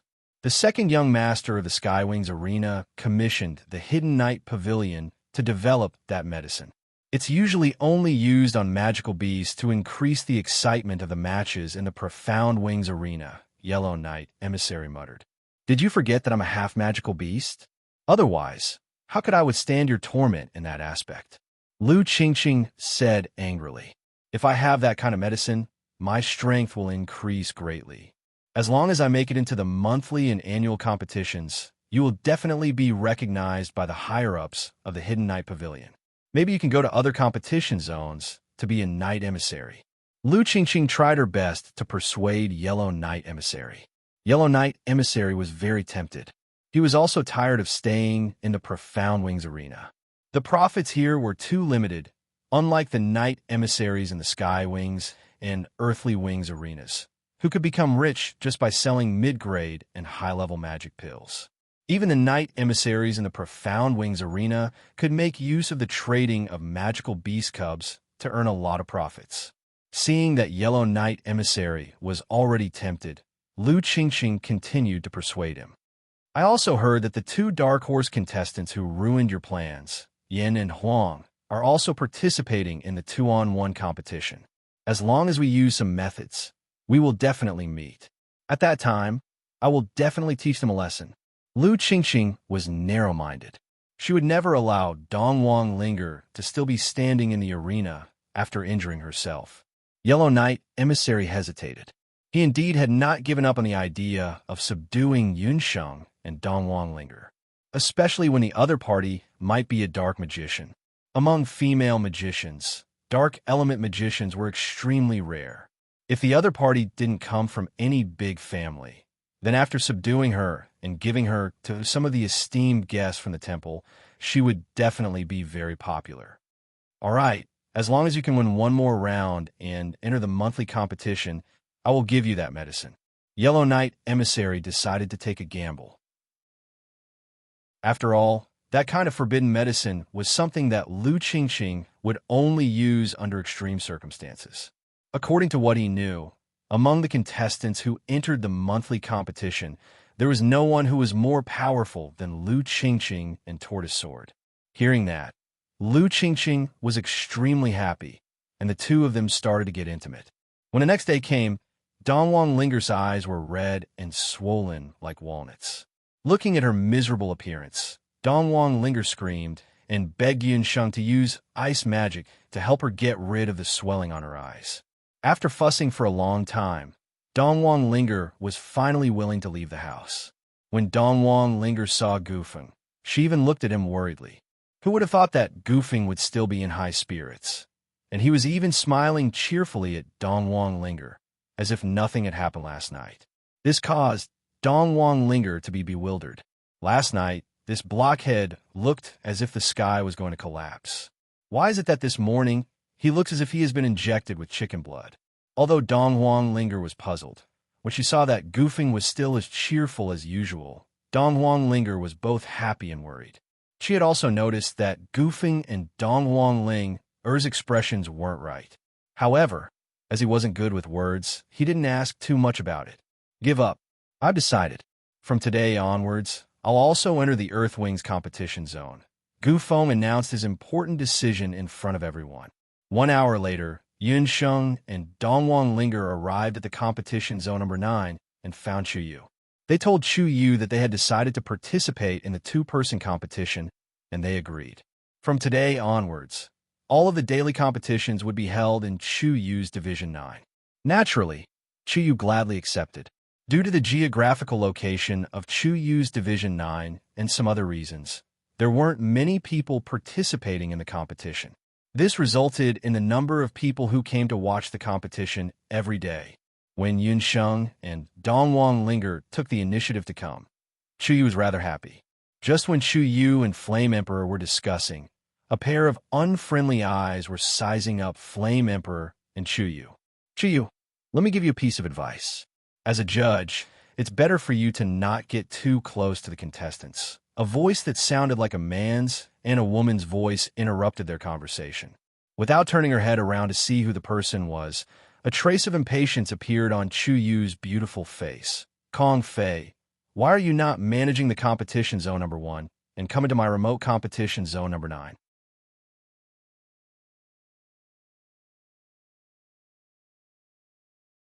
Chapter 6:16. The pungent smell of cosmetics wafted over, and a gorgeously dressed male referee walked over. Yun Sheng and Dongwang Linger had never seen such a feminine man before. He was quite good-looking, with thick eyebrows and beautiful eyes, but for some reason, he gave off an overly feminine feeling. When he walked, he would even twist and turn, causing Yun Sheng and Dongwang Ling to have goosebumps. Truly, there were all kinds of birds in the sea. There were a total of 9 referees in the entire Yellow Wings competition zone. Chu Yu was the referee of the 9 competition zone, and the person who had come was the referee of the first competition zone, Kong Fei. Although there didn't seem to be much of a difference between the competition zones. However, anyone who had stayed in the Heaven's Wings arena knew that from the first of the 9 competition zones, there were no teleportation arrays in between, so one could only rely on their feet to get there. The spectators who came to the arena to watch the competition were all there to buy thrills and have fun. No one was willing to walk more than a few steps. The 9th competition zone was the most remote, and its popularity was different. The spectators preferred to go to the first to third day zones to compete. For this reason, most outstanding or popular contestants would go to the first to third competition zones to sign up for the competition. This led to the first, second, and third competition zones having the highest daily income and popularity. Some veteran contestants, in order to gain more fame, would also privately bribe the referees of some competition zones to enter a better competition zone. The income of the referees was directly related to the number of spectators on that day's competition. From this, it could be seen that Chu Yu, who had been placed in the 9th competition zone, was not highly regarded. Currently, the highest income in the Yellow Wings competition zone was the first competition zone, and the lowest was the 9th competition zone. Yun Sheng also found it strange.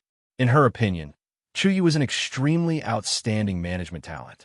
Why had she been placed in the 9th competition zone? Chu Yu, don't be so shameless.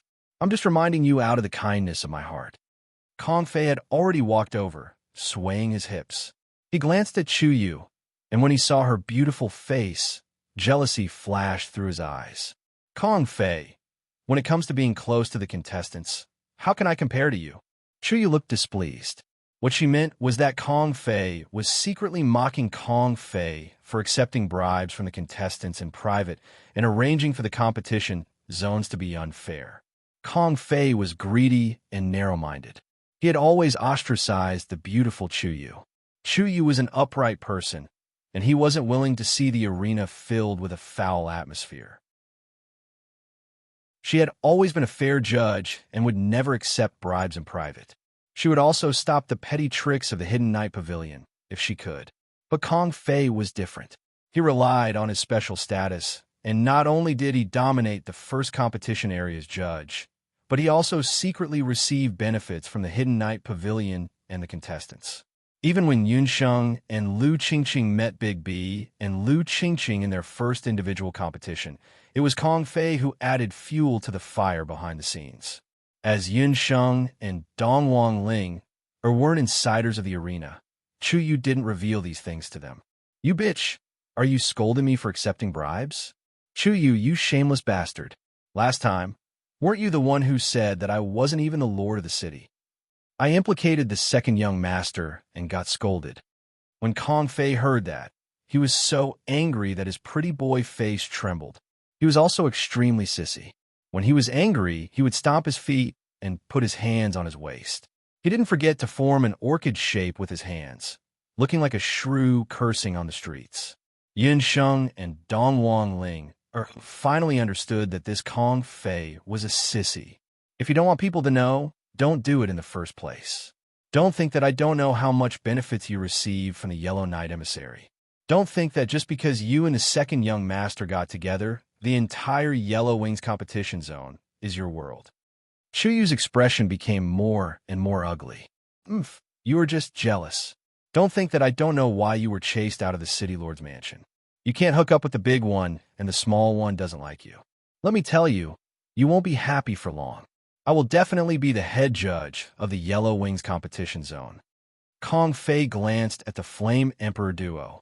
It turned out that the Skywings Arena was the property of the Skywings City Lord, and it was now managed by the second young master of the Skywings City Lord, Skywings Dong. When Skywings Dong inherited the Skywings Arena, in order to assist him, the Skywings City Lord had chosen 4 head judges for each of the 4 competition zones. These 4 people and Skywings Dong formed the upper echelon of the Skywings Arena and were in charge of the daily affairs of the entire arena. They had a very high right to speak. Because Skywings Dong himself didn't often appear in the Skywings Arena, the head judges of each competition zone were equivalent to the true rulers of the competition zones. Last year, the person in charge of the Yellow Wings competition zone had retired, and the new person in charge had been left undecided. Skywings Dong had once announced to the public that all the referees of the 9 daily competition zones of the Yellow Wings competition zone had the right to run for the new head judge of each competition zone. The rule was that, at the end of the year, whichever competition zone had accumulated the highest annual income could become the new head judge. This condition seemed fair, but in reality, it was very unfair. Everyone knew that the annual income of the 1st to the 9th competition zones was very different. The income of the 1st competition zone in the previous years was several dozen times that of Chu Yu's 9th competition zone. The majority of the referees dared to be indignant at this request, but they didn't dare to say anything. This was because they all knew that Kong Fei and the second young master, Skywings Dong, had a close relationship. What was this about selecting a new head judge of a competition zone? In truth, it was to let Kong Fei take the position. In private, they either curried favor with Kong Fei, colluded with him, or disdained him, avoiding him as much as possible. But none of them truly dared to face Kong Fei head-on. This was also why Kong Fei found Chu Yu to be an eyesore and always made trouble for her. Only Chu Yu was an exception. Whether it was in the open or in the dark, she opposed Kong Fei and was unwilling to give up the chance to fight for the position of the new head judge of the Yellow Wings competition zone. It had to be said that Chu Yu was quite the character. Her appearance was outstanding, and her personal charm alone had attracted many spectators. Thanks to her efforts, the income of the 9th competition zone had increased, but it was still a drop in the bucket. After all, even the cleverest housewife couldn't cook without rice. Without the addition of good contestants, Chu Yu could only sit and watch as the day of the year-end settlement approached. But just as Chu Yu was about to despair, the Flame Emperor appeared. This gave Chu Yu a glimmer of hope. For Kong Fei, the situation was completely different. There were only 8 or 9 months left until the end of the year. Kong Fei originally had 100% confidence that he could defeat Chu Yu. Kong Fei had a fetish for cross-dressing since he was young. He wanted to be a woman, but he wasn't one. Later, when he accompanied the second young master, he became even more unbridled and fearless. After Chu Yu arrived at the Skywings Arena, Due to her beautiful appearance and outstanding social skills, Kong Fei had always been very jealous of her and had always been pushing her aside in private. The first few times, Chu Yu had endured it, but today the other party had directly come knocking on her door, so Chu Yu wasn't going to be polite. Chapter 617. Within the Heaven's Wings arena, there were many spies from various forces. The competition between the Sun competition zones was also very intense. Presumably, when Chu Yu went to the 7th competition zone, she was too close to the Flame Emperor, which attracted the attention of Kong Fei's spies. That was why Kong Fei came knocking. The two of you are the Flame Emperor who has been in the limelight recently. Kong Fei glanced at the two Flame Emperors. Seeing that the other party had a female body that he would never be able to have in his lifetime, Kong Fei couldn't help feeling a bit disgusted. The jealousy in his heart was very strong, and the gaze he looked at the Flame Emperor with became a bit more impolite. That's right. And you are? Yin Sheng didn't bat an eyelid. I'm the referee of the 1st competition zone, Kong Fei. From tomorrow onwards, the two of you will compete in the 1st competition zone. Remember, when you go on stage, take off the masks on your faces. What's there to be so secretive about? Kong Fei demanded rudely. Kong Fei, they are from my competition zone. Why do you have to make such demands? Although she had already guessed that nothing good would come out of Kong Fei's visit, Chu didn't expect that Kong Fei would dare to snatch people away without even asking. Yin Sheng and Dongwon Linger were very dissatisfied with Kong Fei's rudeness. Go to the 1st competition zone? What benefits can we get? Dongwon Linger snorted. Benefits? You two are just two ordinary newcomers, and you dare to talk conditions with me? Allowing you to participate in the competition is because your strength is not bad. According to the rules of the 1st competition zone, you must give me half of the prize money that the contestants earn. Kong Fei raised his head high, using his nostrils to point at the three. Although Kong Fei climbed to his current position by relying on his connections, one couldn't help but admit that he had a bit of an economic mind. He was very sharp. The moment any outstanding or dark horse appeared in the 9 Sun competition zones of the Yellow Wings competition zone, he would immediately try to rope them in. In particular, he had heard that Flame and Emperor had defeated Feng Da and tied with Lu Qingqing during their 1st competition. Although he didn't know whether the two's victory was due to luck, the first battle of the two was a resounding success, which attracted a certain amount of popularity. The Skywings Arena was like a large stage.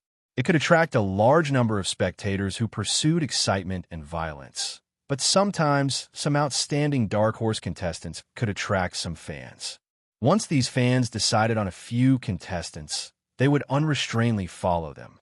This could be considered as a die-hard fan in the modern sense. As a result, more and more people came to watch. At that time, Flame Emperor would still be able to attract a large number of spectators, even in the remote number 9 competition zone. They were newcomers, and they were female magicians. They had a certain degree of mystery, which could become one of the selling points of the arena to attract customers. Both Chu Yu and Kong Fei saw this potential in the Flame Emperor duo, which was why they came to rope them in. However, compared to Kong Fei, Chu Yu's methods were more subtle and friendly. Kong Fei might have wanted to invite Flame Emperor, but as the future head judge of the Yellow Wings competition zone, he put on airs and demanded a share of the prize. Kong Fei actually wanted to split the prize money in front of everyone. Yin Sheng and Dongwon Linger hated this sissy from the bottom of their hearts. As for that second young master, from the looks of it, he should be one of the higher-ups of the arena.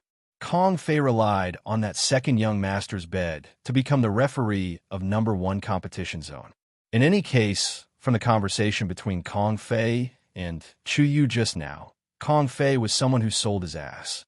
Sorry, we don't like people who sell chrysanthemums in our competition zone. Yin Sheng replied sarcastically. Sell chrysanthemums? Dongwon Linger and Chu Yu couldn't react for a short while as they recalled the conversation between Kong Fei and Chu Yu. After a while, Chu Yu laughed out loud.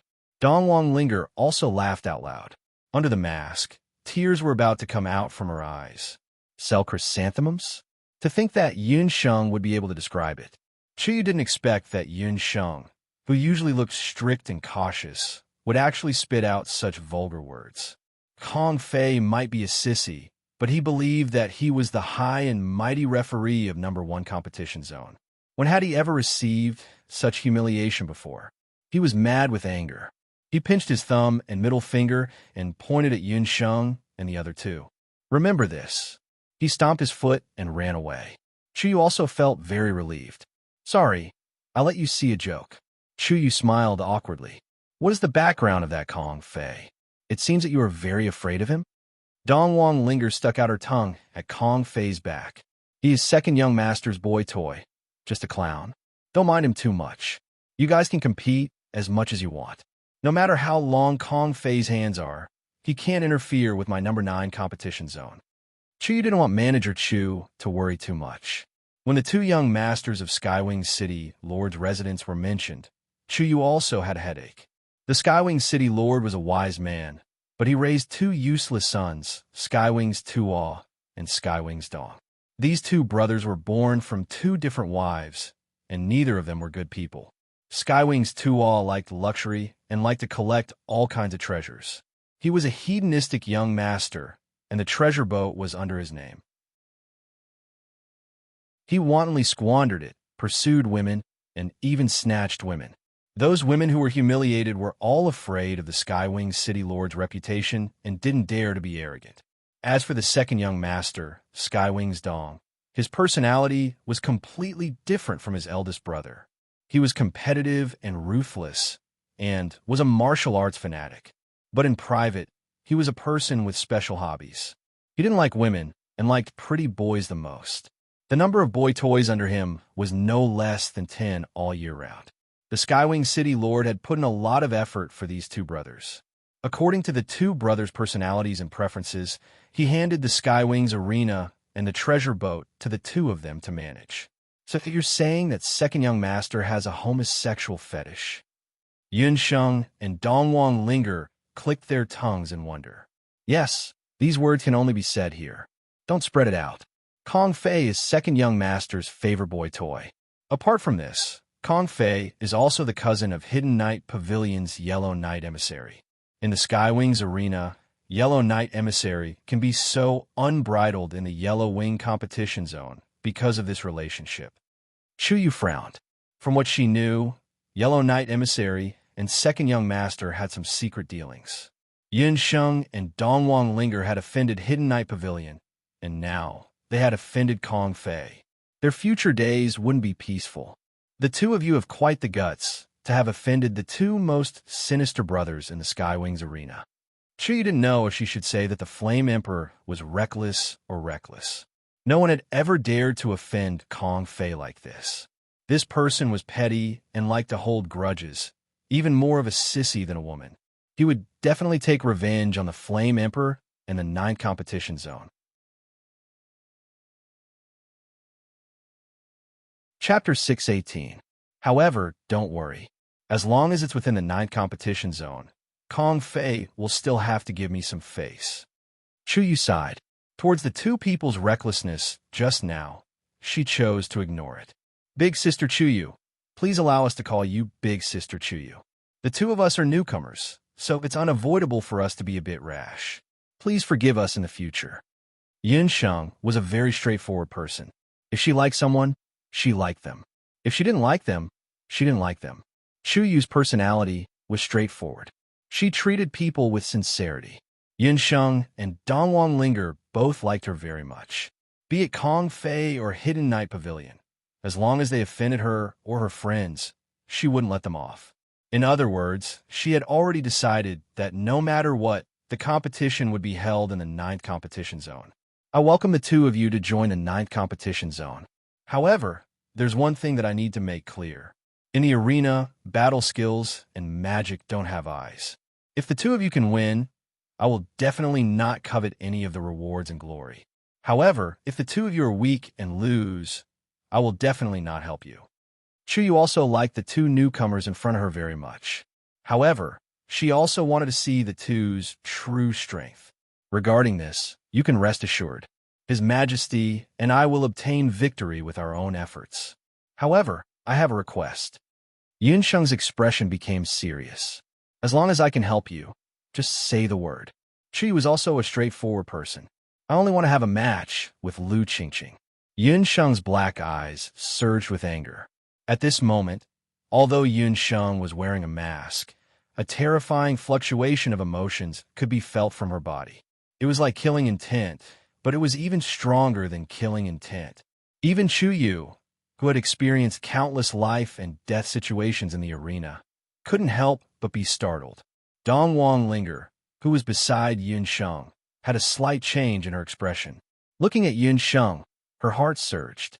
She knew very well that Yunsheng was doing this for her sake. That day, when Dong Wang Linger woke up from her injuries, the first thing she saw was Yunsheng's worried expression. This kind of sincere concern between friends was something that Dong Wang Linger had never felt from other people before. At the same time that she felt grateful towards Dong Wang Linger, she also decided that no matter what happened in the future, Yunsheng would always be her, Dong Wang Linger's, good friend. After Yunsheng came to the boundless world, her first friend was Dong Wang Linger. Earlier, when Dong Wang Linger was taught a lesson by the people of the Hidden Night Pavilion, she had already made a note of it in her heart. Lu Qingqing's actions made Yunsheng even more furious. Lu Qingqing, this person must die. The Hidden Night Pavilion must be destroyed. Lu Qingqing. Chu Yu also understood Yunsheng's meaning. Her expression turned serious. I'm afraid it won't be easy. If Lu Qingqing hadn't been defeated a few days ago, you would have had a high chance of meeting her in the singles competition. But after a draw, she was injured. According to her personality, she will definitely focus on the two-person competition in the future. In the 9th competition zone, Chu Yu does have a certain amount of ability to help arrange the matches, but she doesn't have the authority to make those who don't participate. Moreover, with Qiu Qingqing's relationship with the Hidden Night Pavilion and Kong Fei, she would rarely participate in the 9th competition zone. Her only chance would be the monthly competition. It just so happened that it was the turn of the 9th division to host the most recent monthly tournament. At that time, Chu Yu had the confidence to arrange a match between Flame Emperor and Lu Qingqing. But now, Lu Qingqing would only participate in the two-person competition, which had a higher chance of winning. Therefore, if Flame Emperor wanted to take revenge, he would have to participate in the two-person competition. You're saying that Lu Qingqing will also participate in the two-person competition? That's even better. Yunsheng. Let's beat her in the two-person competition. Dong Wang Linger was full of enthusiasm after hearing Chu Yu's words. Yunsheng was like Dong Wang Linger's backbone. With her around, Dong Wang Linger was even more confident. Moreover, after going through the life and death battle last time, Dong Wang Linger had a lot of enlightenment. She also suddenly understood why the continent's magic elite camp let the students participate in the training. Both she and Yunsheng were magicians with decent talent. But because of their environment compared to Tang Yuan and those magicians from the temple, they lacked systematic magic training since they were young. In the past year, the Dark Gold instructors had already reorganized the magic foundation of the two. What they lacked now was the opportunity to practice magic in actual combat.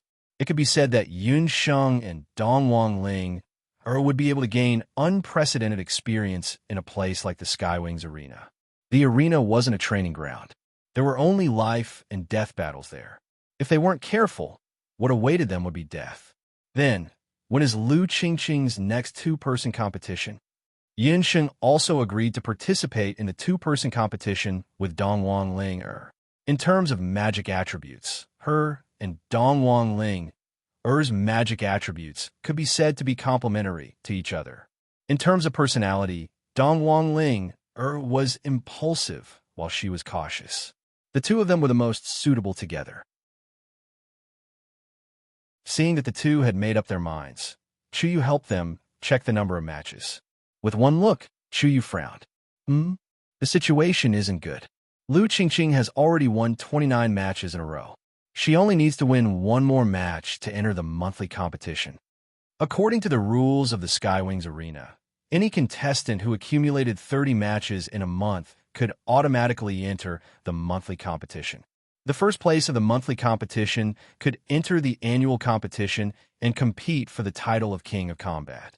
Generally, if a contestant obtained 30 matches in a row and entered the monthly competition, they would stop the following matches in order to preserve their strength and prepare for the final round of the monthly competition. Lu Qingqing was already an old member. Previously, she hadn't been able to enter the monthly competition because of her partner. This year, she had obtained the support of the Hidden Knight Pavilion and found new teammates. Now, she could be said to be unstoppable. It could be said that for the time being, there was no contestant in the Yellow Wings division who could compare to her Willow Blade team. If we want to enter the monthly competition, what are the conditions? What are the conditions? When Yun Sheng heard that, she also knew that only by entering the monthly competition would she have a chance to avenge Dongwang Ling 30 consecutive victories in a row, but Chu Yu frowned and looked at Yun Sheng and Dongwang Ling suspiciously. The two of you should have just formed a new team not long ago. You haven't even participated in a single match in a row. Then, entering the monthly competition is probably impossible. The two of you can practice together for a while before sprinting for the monthly competition. You don't have to worry about that. She and I have already started fighting together since 7 years ago.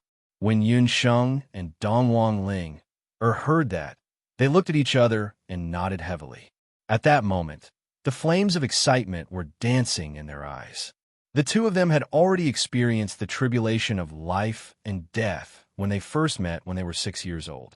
This kind of tacit understanding very quickly became a part of their flesh and blood in the following year's competition. Chapter 619. We will enter the monthly competition. Furthermore, it will be next month's monthly competition. Big Sister Chu Yu, you just need to help us arrange it. Those who knew Yin Sheng would feel that her talent was very high. However, those who truly understood Yin Sheng would realize that the reason why she was able to break through to where she was today, no matter if it was her medical skills or magic skills, she relied on her own hard work. If you put in effort, you might not get anything in return. However, if you don't put in effort, everything would just be empty talk. This was the only principle that she had established in her 2 lifetimes as a person. Since she had decided to kill Lu Qingqing and establish herself in the Yellow Wings competition zone, she would not care about the cost. There were only less than 20 days left until the end of the month. In other words, Yun Sheng and Dongwang Ling only had a short 20 days left. All right. In the remaining 20 days, other than the individual competition, I will try my best to arrange the duo competition for the two of you. Seemingly infected by the tacit understanding between the two of them, Chu Yu nodded her head. I will go and arrange the competition for the two of you now. Welcome to the 9th competition zone. Chu Yu was also very fond of these two little sisters. She had a premonition that whether or not she could become the person in charge of the Yellow Wings competition zone in the future would depend on Flame Emperor. Very quickly, the Flame Emperor team welcomed their first duo competition. This was the first battle after the two of them formed a team. It was especially important. Whether or not they would win or lose was very crucial. According to Chu Yu's words, this was the time for them to make a name for themselves. Chu Yu's preparation was very thorough. Before the start of the competition, she specially prepared information for Yun Sheng and Dongwang Ling. Not only that, she also prepared 2 sets of magician's robes as a gift for the two of them. Yin Sheng and Dongwang Ling both had Elf Clan's magic robes. However, the two of them had to hide their identity right now. Thus, they naturally couldn't wear Elf's magic robes. Chu was also very generous. With just a glance, one could tell that the 2 magicians' robes were of high quality. They were worth no less than 500 gold coins. Dongwang Ling wondered where a mere judge like her got so much money. The 2 magicians' robes, one red and one blue. Dongwang Ling liked red. Thus, Yin Sheng gave the red robe to her and chose the blue robe. After changing into their magician robes, they waited for the competition to officially begin. Yin Sheng, I'm a bit nervous. What if we encounter an opponent like Lu Qingqing again? Are we still going to use the same strategy as before? After Dongwang Ling left the tavern, she was feeling a bit nervous. Ling, Qiu Qingqing is just a whetstone in our competition. Our final goal is the annual competition and even the fighting king. Thus, we have to preserve our trump cards as much as possible. Remember what we discussed earlier. I will support, and you will attack. If we catch them off guard, there will definitely be no problem. Yin Sheng was able to tell that Dongwang Linger still hadn't completely recovered from the previous competition. Moreover, where did so many Lu Qingqing come from? Let's take a look at our first opponent first. Yin Sheng and Dongwang Linger were waiting at the resting area for the 2-on-1 battle. The number of contestants participating in the two-person competition was obviously much less than the one-person competition. The resting area was also a lot more spacious. Only about 100 pairs of players could be seen. The number of matches for the first pair competition was out. Flame Emperor and Flame Emperor's opponents were a pair of brother and sister. Flame Emperor's opponent was a pair of brother and sister. According to Chu Yu's information, their opponents were a pair of twins, Lu Hong and Lu Qing. Both of them were martial ancestor realm martial artists and were experts in martial arts. Only until the moment before the start of the match did Yin Sheng see her opponents. Her opponents were a pair of male and female martial artists who looked almost exactly the same. Their ages were around 20 years old, and their names were Lu Hong and Lu Qing. They were a pair of twins. Compared to the people from B Venom, this pair of brother and sister looked a lot more down to earth. They were the same as most of the contestants in the arena. They were here to make a living by participating in the arena. In the previous few matches that the two of them had, their results were average. For this month, the number of wins and losses they had was 5 wins and 5 losses. They could be considered as average contestants. However, the biggest advantage of the two of them was that they were a pair of twins, and their tacit understanding with each other was very good. Once the two of them joined hands, they would be able to unleash a battle skill that was comparable to a martial saint's battle skill. Thus, after knowing who their opponents were, Yin Sheng and Dongwang Linger had already discussed that they must not let the two of them have the chance to use a battle skill together. After looking at the information, a pair of male and female martial artists walked towards them. The two of you are Flame Emperor? Just like what the rumors said, both of you are wearing Yikshan masks. Could it be that the two of you are very ugly? Lu Hong's personality was very straightforward. When she saw the masks that the two of them were wearing, she couldn't help but ask, "Big sister, how can you ask such a question?" The younger brother, named Lu Qing, immediately apologized. "I'm just speaking the truth." "Why are you lecturing me? Am I the big sister, or are you the big sister?" Lu Hong was dissatisfied. Lu Qing felt a headache coming on. He could only quickly change the topic. "The two of you defeated B Boss and Lu Qingqing, right? So powerful. Speaking of which, we have also suffered losses from them before." It turned out that this pair of brother and sister had already lost to each other in the individual competition. With regards to B Boss's poison, the two of them had a face full of resentment. B Boss was just a trash from all walks of life.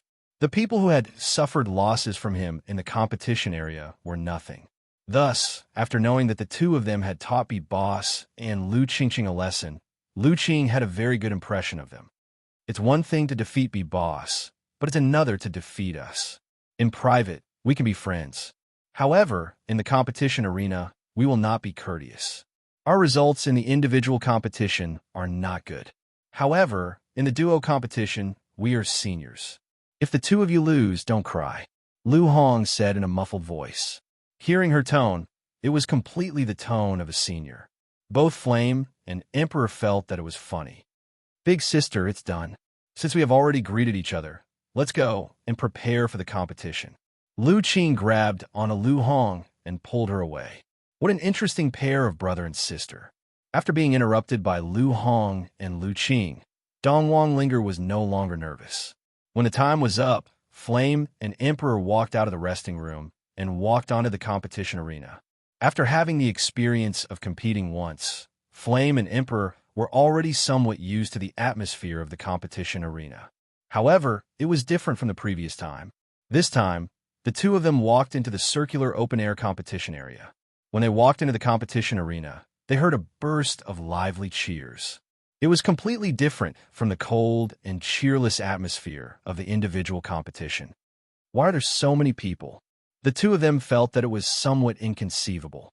Looking at their surroundings, they quickly discovered that the number of people who came to watch the competition this time was a lot more than the number of people who came to watch the competition.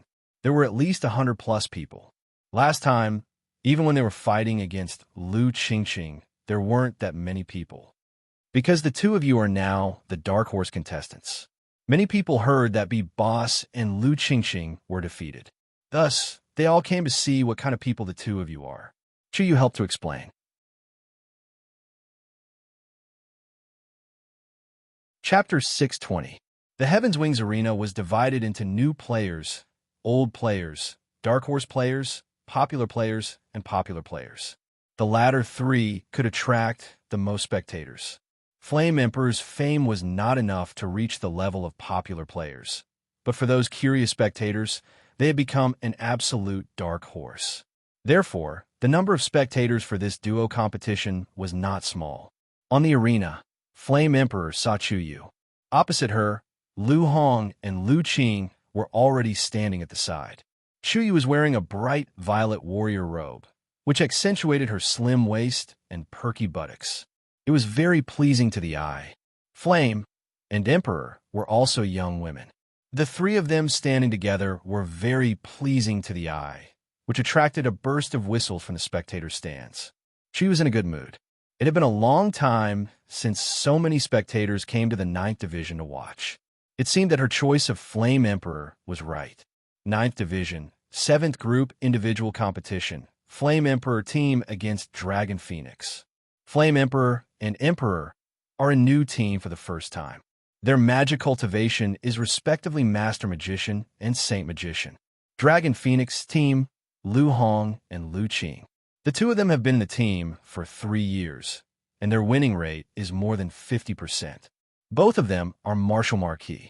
Unexpectedly, Lu Hong and Lu Qing's team name was actually Dragon Phoenix. This name must have been thought of by Lu Hong. Let the competition begin. Chu Yu's voice had just faded, and her feet had just left the arena. Just as Lu Hong and Lu Qing were about to start the battle, the arena suddenly became hazy. It was a hazy mist that enveloped the entire arena. Even the entire 9th day's competition zone was completely enveloped by it. On the arena, the field of vision was instantly blurred. Under such circumstances, Lu Hong and Lu Qing could not even see where the Flame Emperor team was, let alone use a combination battle technique. Such a realistic mist? Is this water magic? No, it's not water magic.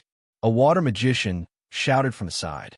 A water magician could not release such a large amount of mist at once. It was enough to pass off as a real mist.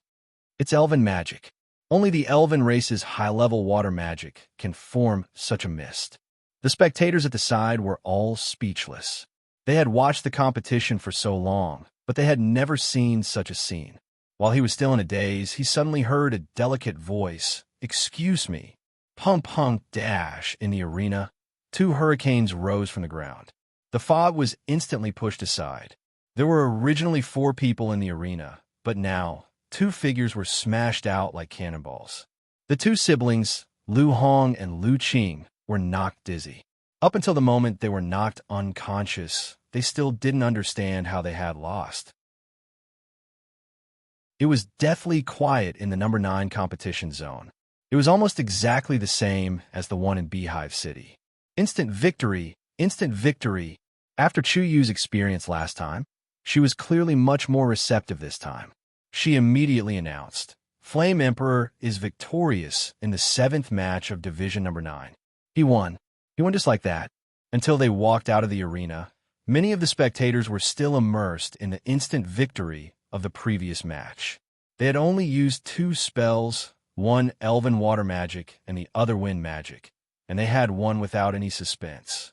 Flame Emperor's first pair competition was a complete victory. After the match, Lu Hong and Lu Qing, who had already woken up, found Flame Emperor, who was tidying up in the resting area. Lu Hong rushed up with an aggressive look. "You two, you cheated just now." Lu Hong only remembered that her vision was blurry and then she was swept away by the hurricane. This could be considered the easiest loss she had ever experienced in a competition. How do we cheat? This is called strategy. Dong Wanglinger was happy. She was just following what Yun Sheng said earlier, which was to use the fastest method to win. After all, she and Yun Sheng didn't hate this pair of twins. The two of them must enter the monthly competition. In between, Yun Sheng's request was to reveal as little of their strength as possible and to win as quickly as possible. Sis, stop fooling around. The two of them are stronger than us. Can't you see that they're going easy on us? Lu Qing was much more open-minded. He just didn't expect that the strength of this pair of newbies was so much stronger than what they had imagined. Although he didn't see clearly what kind of magic the other party used, after the match, he had already heard about it from others. In the previous individual competition, the strength that the Flame Emperor pair displayed was very astonishing. Furthermore, their opponents didn't have a good ending, especially Big B, who was fighting against Flame. It was said that he died in the blink of an eye. Even the people from Hidden Night Pavilion didn't know how he died. Flame Emperor is very powerful. These two newbies will definitely shine in the entire Yellow Wings competition zone. If there's a chance, let's have another match. Lu Hong was still somewhat unconvinced. In the end, she was still dragged away by her younger brother, Lu Qing. Good news. The news of today's match spread very quickly. I heard that a mage who knows elf magic has appeared in the Yellow Wings competition zone. The tickets for tomorrow's match have already been sold out. The result of today's match caused Chu Yu's trust towards Flame Emperor to deepen by another level. The strength of these two female mages is not bad. Furthermore, they have a clear distinction between gratitude and grudges. Those who offend them, if not dead, will be injured. However, if they have no enmity with them, they will definitely not kill the innocent. This kind of temperament is exactly what Chu Yu needs. After the first pair battle, Flame Emperor's reputation can be considered to have started. The temptation of an elf mage is still very big. Some mages even came to watch with the attitude of a pilgrimage. They also want to take the opportunity to learn elf magic. Chu Yu also did as she said and arranged several matches for Flame Emperor while it was still hot. Flame and Flame Emperor cooperated more and more in sync. The reputation of the 9th competition zone also resounded a lot. After hearing this news, Kong Fei of the first competition zone gnashed his teeth in hatred. He didn't show it on the surface, but secretly started to scheme. On this day, the second young master coincidentally came to the arena. The second son of the Skywing City Lord, Skywing Dong. He and his older brother, Skywing Tua, are half-brothers. However, in terms of appearance, he is completely different from Skywing Tua. He has the back of a tiger and the waist of a bear. He is already over 2 meters tall. Standing in front of him, Kong Fei really looks very delicate. She didn't know how he could endure serving this second young master. Skywing Dong is slightly stronger than his older brother, Skywing Ta. He is a peak martial saint. Second young master, you should also take care of Chu Yu. She is becoming more and more impudent recently. She is actually openly snatching the resources of my contestants. Kong Fei massaged the legs of the second young master, Skywing Dong. His face was very obedient, but his eyes flashed with a trace of scheming. On the 1st to the 3rd, Big Fuzi will be going on a long trip in the dark. The updates will not be stable. I will send as many as I can. Also, in the new month, I will collect monthly votes to clear my throat. 50 votes, plus 2,000 words. Chapter 621. Tianyi Dong like men like this. Oh, what's wrong with Chu Yu? The profits in the 9th division are much worse than your 1st division. Chu Yu had been assigned to the Skywings arena for more than a year. Considering that she was Steward Chu's daughter and had an ambiguous relationship with her brother, Tianyi Dong deliberately suppressed her and placed her in the 9th division of the Yellow Wings division. That division could be considered the most unpopular division in the entire Skywings arena. Could it be that in that kind of competition zone, Chu Yu could still make a splash? That little slut snatched away a group of popular contestants that I took a fancy to. These days, the spectators in the 9th division have increased a lot. Kong Fei had the look of a little girl with hidden bitterness. He knew that Tianyi Dong liked this look of his the most. Popular contestants in the Sun Division? What kind of strength could actually attract your attention? Sure enough, Tianyi Dong took the bait and comforted him. Their strength isn't that great. It's just two female magicians who don't have eyes. Half a month ago, one of them was a master magician and the other was a saint magician. Kong Fei recalled the two women's rejection and inwardly gnashed his teeth. There's nothing remarkable about such cultivation. There are plenty of them in the Yellow Wings division. Besides, the Hidden Knight Pavilion didn't participate in such people. Tianyi Dong was very disdainful when he heard of the other party's strength. Tianyi Dong himself was a competition maniac. Even after becoming the chief of the Skywings Arena, he still participated in the Skywings level competitions. Tianyi Dong also had a general idea of the situation in the Hidden Knight Pavilion Skywings Arena. In his view, what kind of climate could a group of doctors and magicians who showed off pills and potions accomplish? In addition, there was Kong Fei's pillow talk, so Tianyi Dong had never interfered with the Hidden Knight Pavilion. But he was very clear about the Hidden Knight Pavilion style of conduct. If the new contestants had some potential, the Hidden Knight Pavilion would probably have already snatched them up when they entered the contestants' resting area. Those two female magicians aren't easy to deal with, either. Yellow Knight Emissary wanted to recruit them earlier, but who would have thought that he would suffer a big loss? Even a few fierce characters in the arena were crippled by them. Last time, they ruthlessly rejected their invitation. I don't care anymore. Dong Dong, you have to avenge me. Kong Fei was jealous. Are you sure? Two magicians below the sky rank defeated Yellow Knight Emissary's men?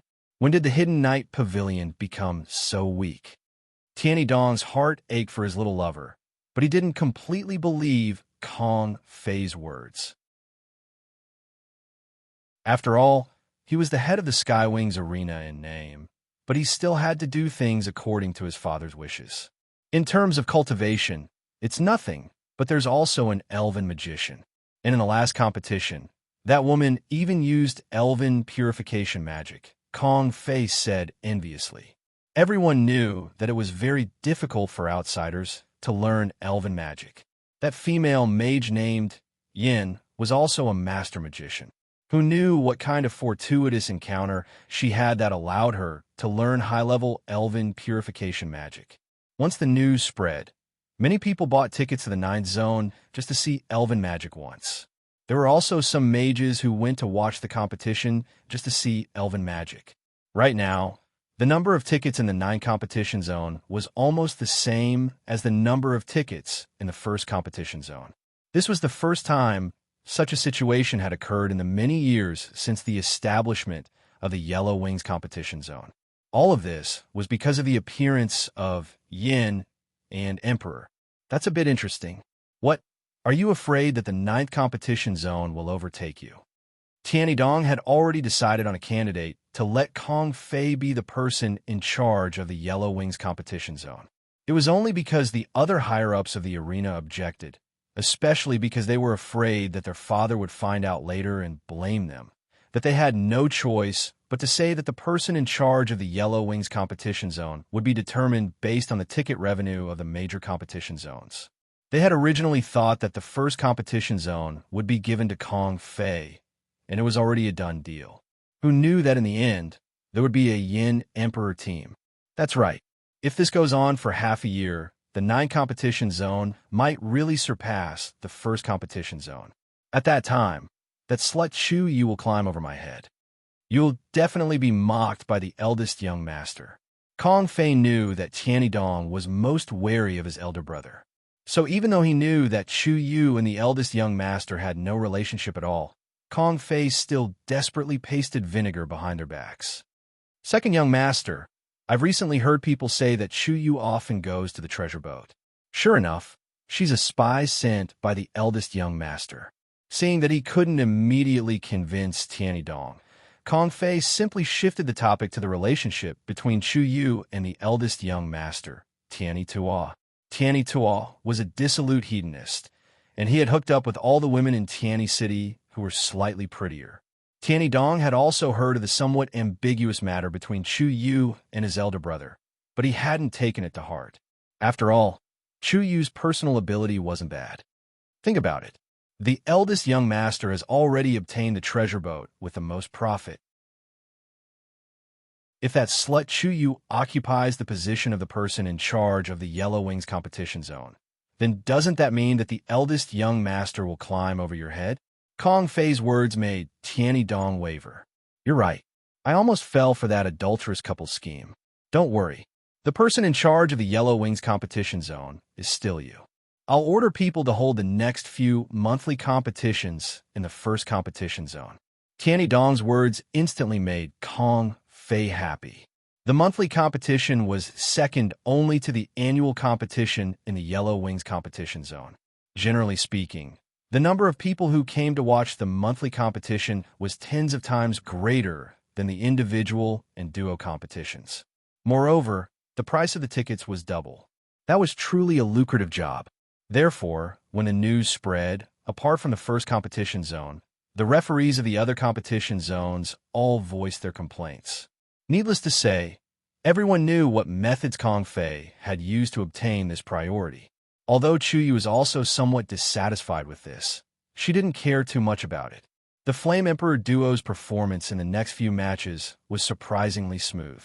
Almost at the same time, there was another battle team that performed very well, but Chu Yu also noticed that it was a battle team called Double Dragon, with a female magician and a male warrior as its members. The two battle teams also had an imposing momentum, sweeping through the 9th competition zone and leveling several teams with astonishing strength. The competition in the Yellow Wings competition zone also became lively because of the sudden appearance of these two new battle teams. The Flame Emperor's winning streak continued. Yun Sheng was a rather persistent person. This was a good habit she had developed since she studied medicine at a young age. Since she had decided to eliminate Lu Qingqing, she would do whatever it took. Who knew if it was the Flame Emperor's good luck or the strength of the contestants in the Yellow Wings competition zone? But it really wasn't much. In the remaining competitions, the Flame Emperor proceeded very smoothly.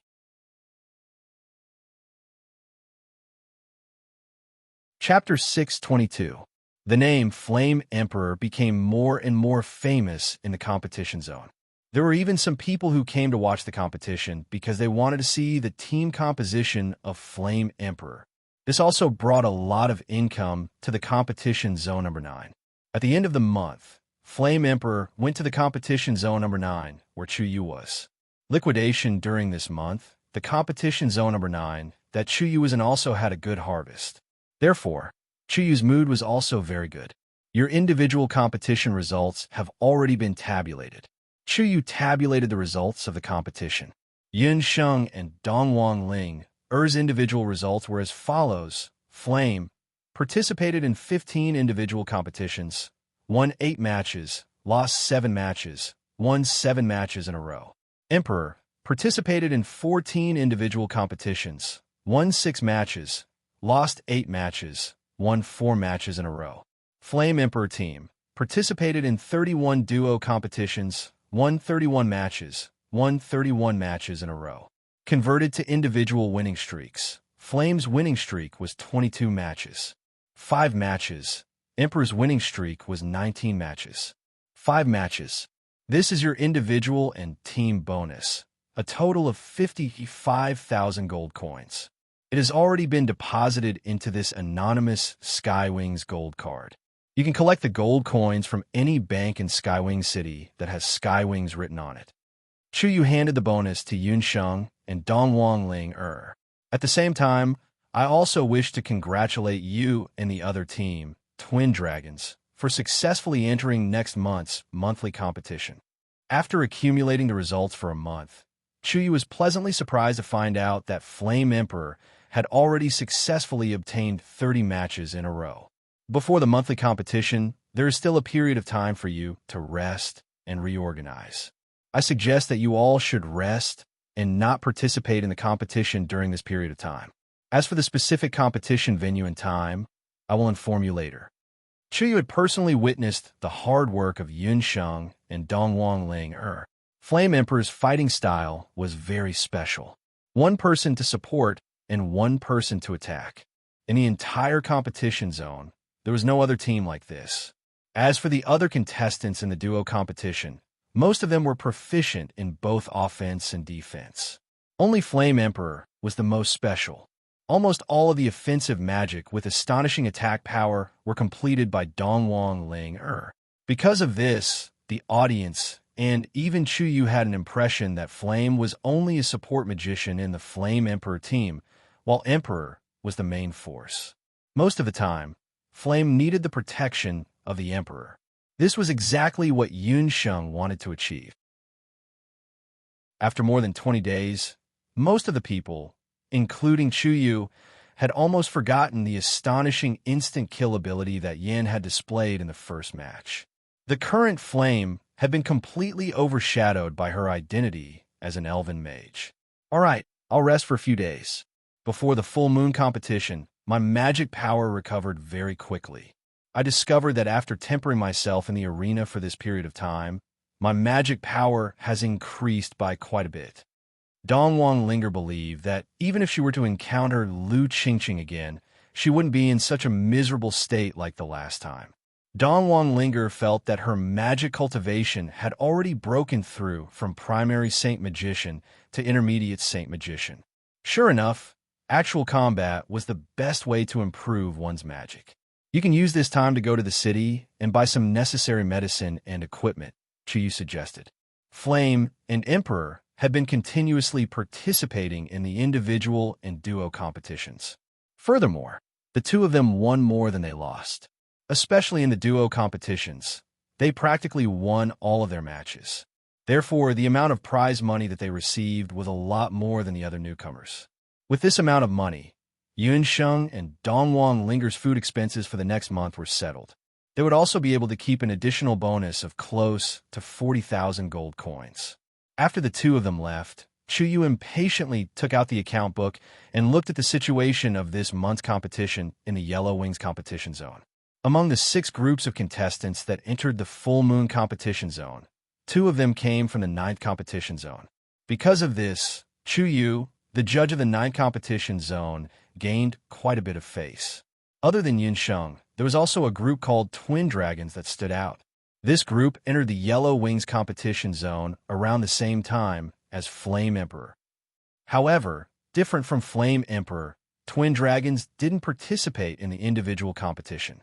Therefore, in terms of the results of the duo competition, they were slightly better than Flame Emperor. They had already won 35 matches. It was also because of these two groups that the income of the 9th competition zone this month increased by quite a bit. Even the attendance rate had increased by quite a bit. Especially in the previous 2 matches, Flame Emperor and Twin Dragons, the attendance rate had actually reached over 10%. There was even a situation where a portion of the audience couldn't enter because the seats were full. This was the first time in the history of the 9th competition zone.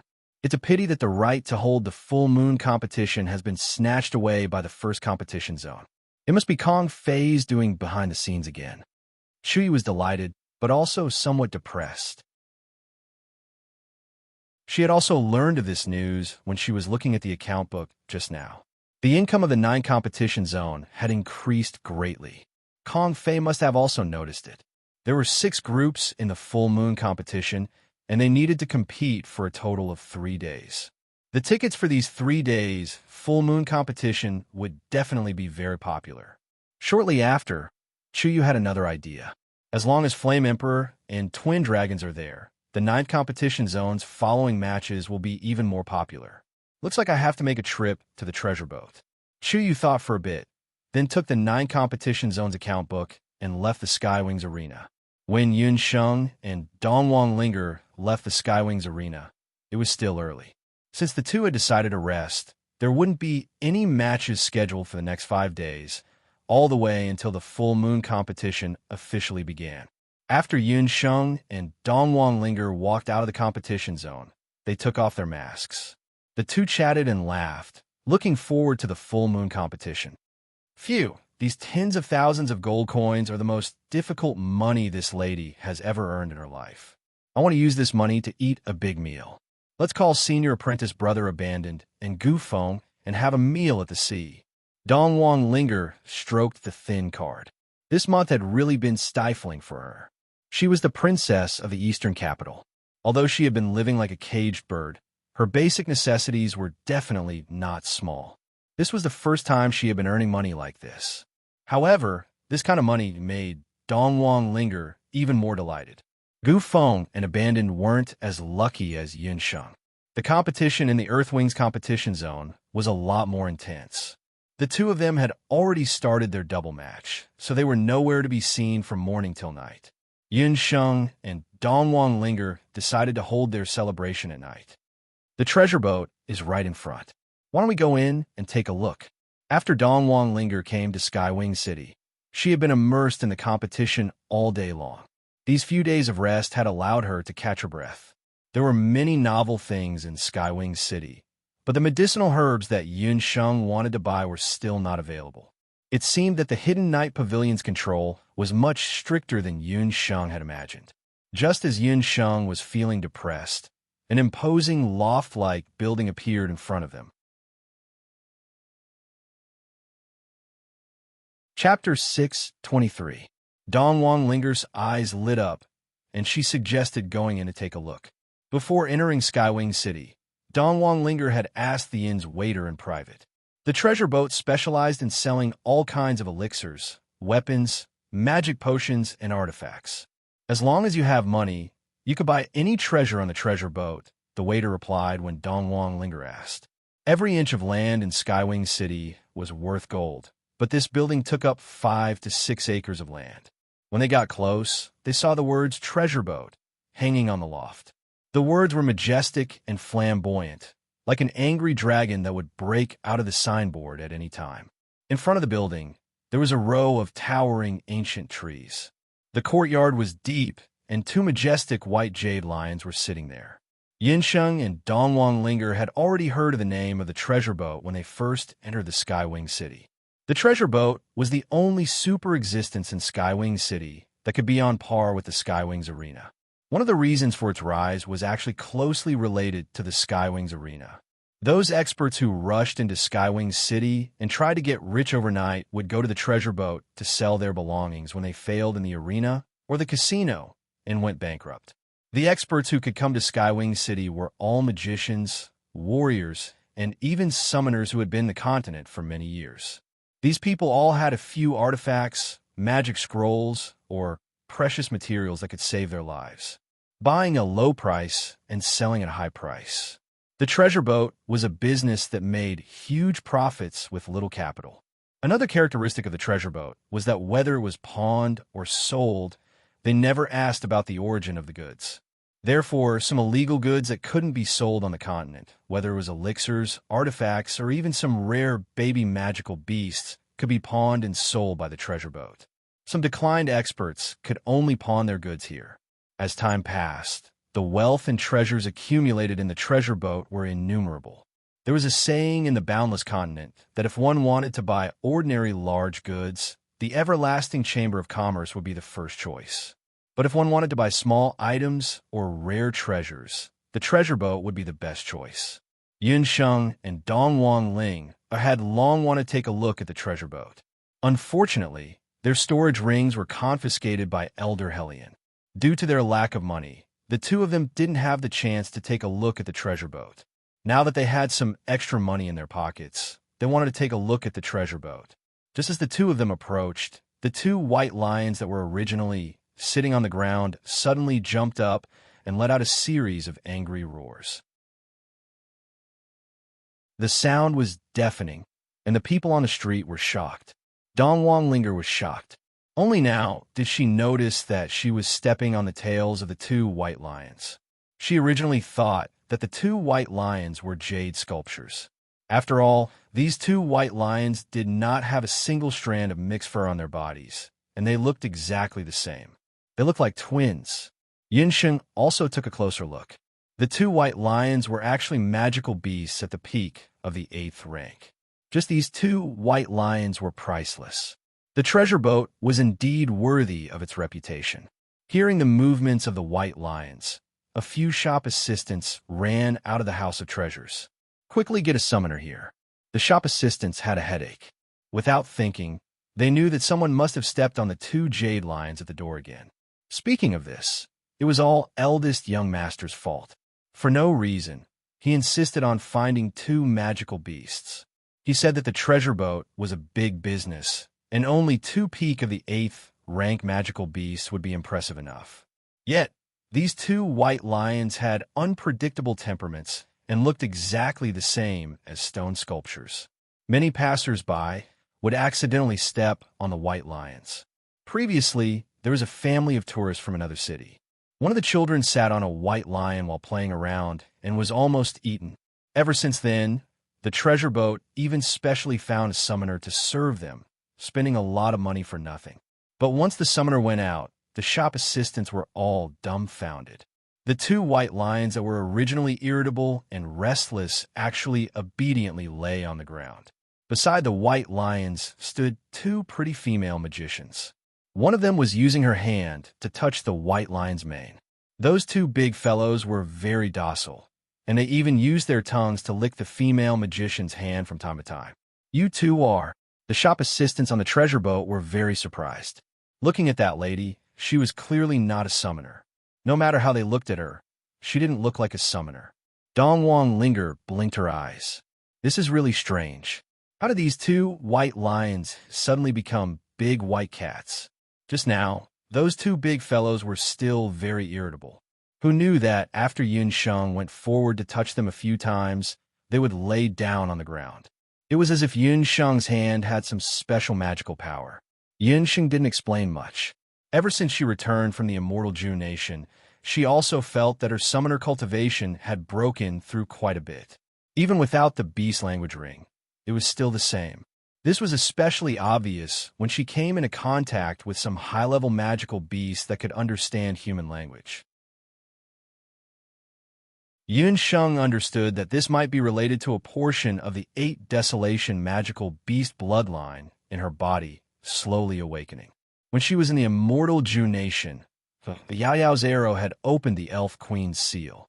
After the seal was opened, she felt that the Bakura orc's blood in her body seemed to be gradually awakening.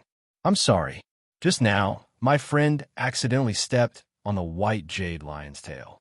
After comforting the white lion, Yun Sheng smiled apologetically. "Actually, you can add a magical space near the white lion. This way, the white lion and the passers-by will be more at ease." Yun Sheng also felt that if 2 wild and untamed magical beasts were placed on the streets, it would be too ostentatious and threatening. Luckily, she was present today. If it were someone else, the stone lion whose tail was stepped on would probably go into a rage and eat that person. Yun Sheng's smile was very dazzling. The shop assistants on the treasure boat, who had seen countless people, only felt that words were spoken in front of them. They stuttered, "Thank you for your reminder. Respected Lord Magicians, are you here to buy or sell things?" Those who came to the treasure boat were none other than these 2 types of people. "What's inside the treasure boat?" Yun Sheng and Dongwang Linger walked into the treasure boat. After walking into the treasure boat, Yun Sheng discovered that there was another world inside the treasure boat.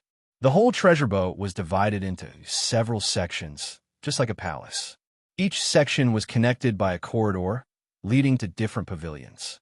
Different pavilions had different shop assistants to receive them. These shop assistants weren't ordinary people, either. They were all magicians and warriors with extraordinary skills. Yun Sheng even saw a few summoners. At the entrance, there was a map which clearly stated the layout of the treasure boat. When Yun Sheng saw the map, she vaguely felt that the layout of this treasure boat was somewhat similar to the Heaven's Wings arena. It looked as if they were the work of the same person. It seemed that the treasure boat and the Heaven's Wings arena were indeed inextricably linked. According to the map, the treasure boat had a magic tool building, a scroll building, a medicine building, and a magical beast building. "Magical beasts are also sold here?" Yun Sheng asked when she saw the magical beast building.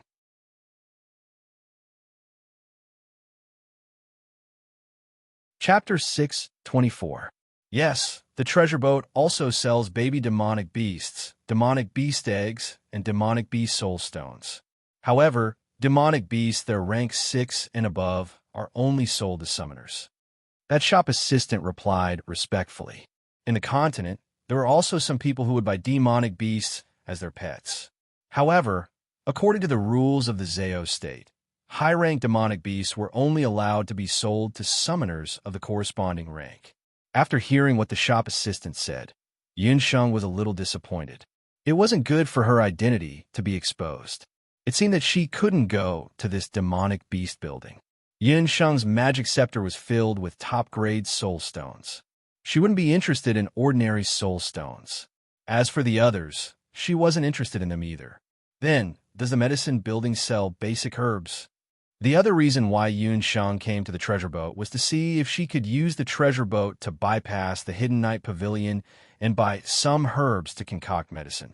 The medicine building only sells high-rank and above elixirs and magic potions.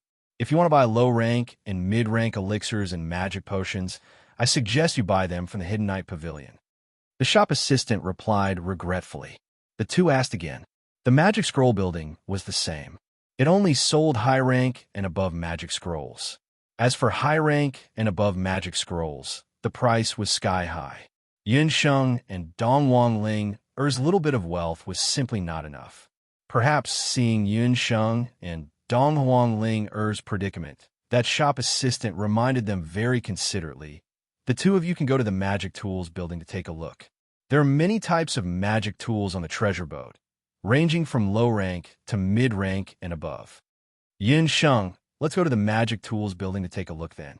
Since Dongwangling came to the treasure boat, she wasn't willing to return disappointed. Thus, under the guidance of shop assistant, the two of them walked towards the magic tools building.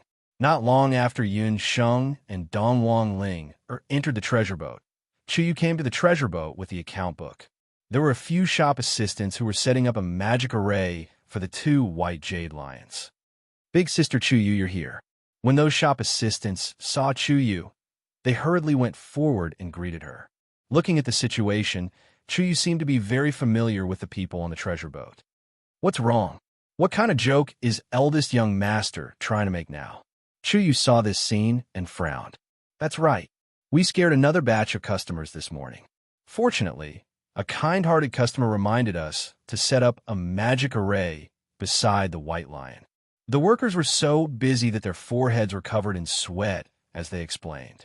Eldest young master isn't here, right? Chuyu looked around and didn't see eldest young master's carriage. No, eldest young master hasn't been here for a few days. Steward Chu is currently on the 3rd floor of the Magic Tool Pavilion. If you have any business with him, you can go in directly. Chuyu heaved a sigh of relief and walked straight in. After Yunsheng and Dongwangling entered the Magical Artifact Pavilion, they were attracted by all kinds of magical artifacts. The magical artifacts on the treasure boats came from all over the continent. Even some of the elementary magic tools had unique designs. However, the price of some Dharma artifacts was not low, ranging from thousands to tens of thousands. Yunsheng and Dongwangling looked around for a long time, but they still couldn't find a suitable magic artifact. Just when Yunsheng and Dongwangling were about to give up, Yunsheng noticed a special stone. It was a strange metal fragment. When Yunsheng saw the metal fragment, her heart slightly trembled, and an indescribable feeling arose in her heart. Worker, what kind of treasure is this fragment? Yunsheng believed that anything placed in the treasure boat would definitely not be an ordinary item. Is this fragment the thing that you are interested in? This fragment, I'm really sorry. Actually, I also don't know what this fragment is. It's just that the city lord ordered me to sell it publicly. The worker on the treasure boat was a bit embarrassed. He had stayed in the treasure boat for many years, and he was quite familiar with all kinds of treasures. However, this fragment that was made of unknown material and origin, he couldn't tell what it was. As for why the city lord placed this fragment here, he also didn't dare to ask. He could tell that the two young ladies in front of him had exquisite appearances and extraordinary temperaments. They definitely didn't come from an ordinary family. However, he didn't expect that the two young ladies would be interested in this fragment. Amen? Little Yin Yin, this thing gives me a very familiar feeling. From a Shinnong medical bracelet, The voice of the little water fairy queen floated over. Is it related to the 8 desolate divine artifact? Yun Sheng remained calm and collected as she quietly communicated with the little water fairy queen. The feeling that Yun Sheng had when she saw this fragment was very similar to the feeling that she had when she saw the other 2 8 desolate divine artifacts.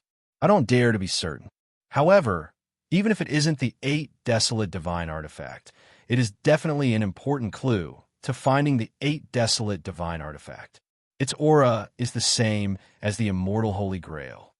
The little water fairy queen wasn't very certain.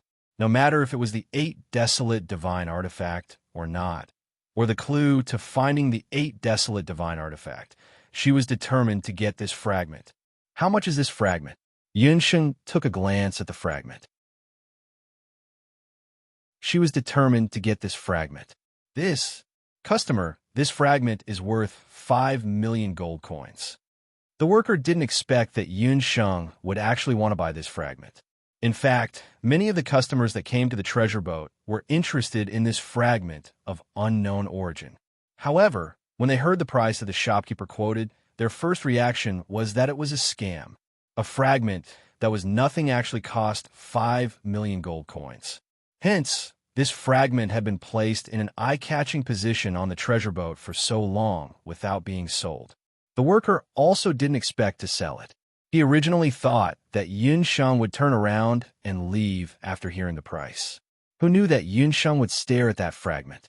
If this fragment was really related to the 8 desolate divine artifact, it would be worth it even if it was priced at 5 million gold coins.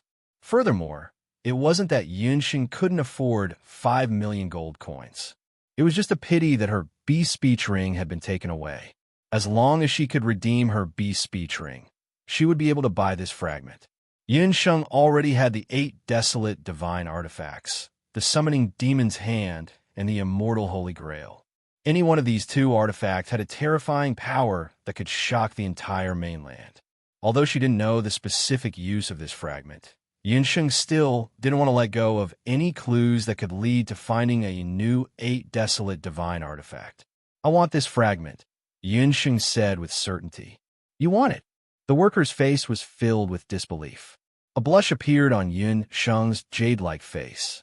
However, due to certain reasons, I'm unable to buy it directly at the moment. Please give me 3 months. Within 3 months, I will definitely come and buy this fragment. However, during this period of time, I hope that the treasure boat will not sell this fragment for the time being. The worker was in a difficult position, being begged by such a beautiful fairy-like girl. Even if he had a heart of stone, he wouldn't be able to harden his heart in such a short time. But this customer, the treasure boat, doesn't accept any credit. If you want to keep the item, you must pay at least a 10% deposit. The price of 5 million gold coins was 500,000 gold coins. At present, Yunxing only had a little over 50,000 gold coins in total. She had to deduct 10,000 gold coins for living expenses.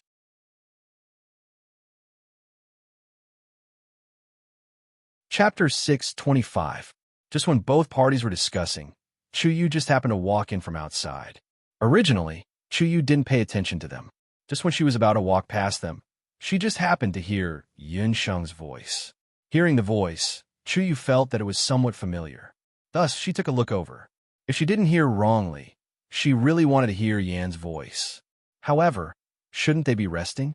Why did they come to the treasure boat? Hearing the voice, Chuyu walked over.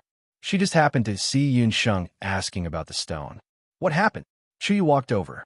When she saw the appearance of the two, Chuyu was slightly startled. She didn't expect that the 2 female contestants who had such outstanding performances in the competition were actually 2 great beauties.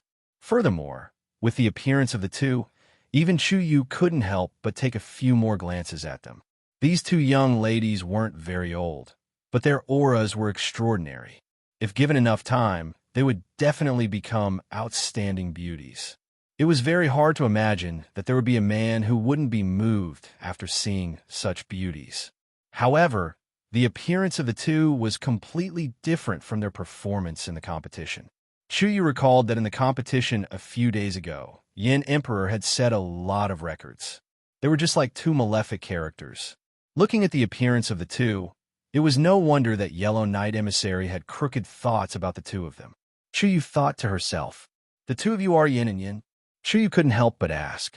When Yun Sheng and Dongwang Linger heard her voice, they both turned around. When they saw Chuyu, the two of them felt somewhat awkward. Big Sister Chuyu. Since they were recognized, Yun Sheng didn't have anything to hide. Thus, she took the initiative to walk over. Big Sister Yu, these two female guests took a fancy to this stone and wanted to buy it. However, they didn't have enough money and wanted us to keep it for a few more months. You should also know the rules of the treasure boat. The shop assistant said, honestly, these two are my friends. Give me some face and keep it for them. Chuyu took a glance at the stone. As she looked at it, she felt that it was strange. No matter how she looked at it, it was just a very ordinary stone. Big Sister Yu, don't make things difficult for me. You know that this rule was set by the eldest young master. The shop assistant also had a troubled look on his face. If it were any other goods, it wouldn't be a problem. However, this stone, although it didn't have any grade, was worth 5 million. It was much more expensive than the things on the treasure boats. The shop assistant didn't dare to make a decision on his own, seeing that the waiter didn't buy it, and even used the first young master to pressure him. Chuyu's expression turned ugly. The scene suddenly froze. Why are you here? Coincidentally, at this moment, a beautiful woman walked down from upstairs. The beautiful woman was around 30 or 40 years old. Her skin was as white as snow, without a trace of age. She had maintained herself very well. Her figure and appearance exuded the unique charm of a mature woman. Her silhouette was very similar to Chuyu's. It was obvious that the two of them were related by blood. Mother, these two are my friends. They took a fancy to that stone, but it's a little inconvenient for them. They wanted to buy it in 6 months, but this shop assistant used the first young master's orders as an excuse and refused to budge. Chuyu glanced at the shop assistant. Oh, you're called Lu Xiong, right? I remember that you accidentally broke a mid-level magic tool last month. I originally didn't intend to tell the first young master about this. Manager Chu's beautiful eyes focused and fell on the shop assistant. The first young master, Tian Yitua, was domineering. If he encountered a shop assistant who committed a crime, he would scold and beat him or chase him out of the treasure boat. The treasure boat's income was very high. This shop assistant's family relied on him to support them. Hearing Manager Chu's words, the shop assistant's expression immediately changed. Manager Chu, please have mercy. I'm only a shop assistant. Everything will be decided by Manager Chu. When the shop assistant saw the beautiful woman, his tone immediately softened. We still need to talk about the stone in detail. You must be Yinny Huang. I've heard of you. Since you're one of us, let's talk inside. Manager Chu invited the two into the inner VIP room. After Chu Yu's introduction, Yun Sheng and Dongwang Ling knew that this beautiful woman in front of them was her mother. Manager Chu was also the head manager of the treasure boat. Her authority was second only to the owner of the treasure boat. Just now, when she heard the conversation between Chu Yu and the shop assistant, Yin Sheng vaguely guessed that the treasure boat might have something to do with the battle arena. Chu Yu also briefly introduced Yun Sheng and Dongwang Ling to Manager Chu. Manager Chu took a few more glances and had a very deep impression of the two's outstanding appearances. Manager Chu's action obviously had the intention of soliciting. Yin Sheng and Dongwang Ling had already asked around. In Tianyi City, the treasure boat, Hidden Night Pavilion, and Tianyi Battle Arena were all big forces. However, these three forces didn't seem to have any interactions on the surface. It seemed that because the strength of the three was about the same, there was a tripartite balance of power. But looking at it today, the treasure boat and Tianyi Battle Arena were clearly connected. Since that was the case, how could they condone the Hidden Night Pavilion's evil deeds? Yun Sheng secretly speculated. Could it be that the treasure boat had some misgivings about the Hidden Night Pavilion, or that there were some twists and turns between the treasure boat and Tianyi Battle Arena? The VIP room was a place used to entertain the distinguished guests of the treasure boat. It was very secluded and a maid served fragrant tea. "You're Yin Sheng, right? Can you tell me why you bought that stone of unknown origin?" Manager Chu was actually very curious as to why Yin Sheng wanted to buy that stone. Steward Chu also knew about that stone. Manager Chu had been on the treasure boat for more than 20 years and was very familiar with all kinds of artifacts. She could tell at a glance whether or not it was a treasure. But to be honest, she also didn't understand the specific value of that stone. The stone was brought back from an unknown battlefield by the Lord of Tiani City. Manager Chu still remembered the situation very clearly. The Lord of Tiani City was covered in injuries, and it looked like he had experienced a soul-stirring battle. The outside world had different opinions about the strength of the Lord of Tiani City, but one thing was certain. His strength was definitely above that of a martial emperor. To be able to injure such a strong person, the other party's strength must be even more terrifying. At that time, the Lord of Tiani City had only handed the stone to Manager Chu and instructed that it had to be priced at 5 million. As usual, Manager Chu appraised the stone. However, to the astonishment of everyone on the treasure boat, no matter how they tried to identify the stone, they were unable to determine what it was. It was neither a soul stone nor a material for refining artifacts. In the end, Manager Chu really had no choice but to call this stone Mystery Stone and place it in the most inconspicuous corner of the abandoned pavilion with a price of 5 million gold coins. It was up to him to sell it or not. In any case, Manager Chu didn't expect it to be sold. Thus, this fragment of unknown object was placed in the treasure boat for more than 10 years, and no one asked about it. Yin Sheng opened her mouth to buy it today, and it was a fixed price. Manager Chu found it very strange.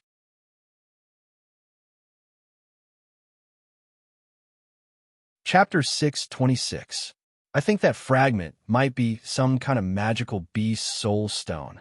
Yin Sheng had a 5-elemental magic soul, so she was much more sensitive to magic power than ordinary magicians. That fragment, which was no different from a stone, looked black on the outside, but Yin Sheng could feel that within its ugly appearance, there was a magic power that couldn't be underestimated. This magic power was different from that of ordinary high-level magical beast soul stones. It seemed to be much stronger than that. The Skywing City Lord might also know the magical use of this stone, but due to some reason, he couldn't use it, so he placed it in the treasure boat at a high price. Yin Sheng wanted to buy this fragment and analyze it carefully. If it was really a magical beast soul stone, she planned to use this fragment as her 5th soul stone after breaking through to become a sky magician. During this period of time in the arena, Yin Sheng felt that her strength had improved a lot. Perhaps in less than half a year, she would be able to break through to become a sky magician. Magical beasts, soul, stone.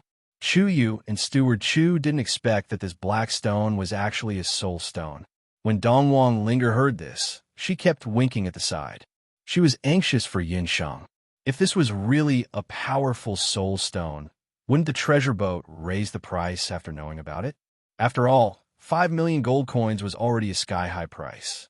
Steward Chu muttered to himself for a while, then said something that shocked Yin Sheng and Dongwang Linger. "I can help you keep that soul stone, but you have to unconditionally agree to a condition of mine. I haven't thought of this condition at the moment, but at any time in the future, as long as I need it, I can raise it." Steward Chu's words shocked Yin Sheng and Dongwang Linger. "Mother, what are you doing?"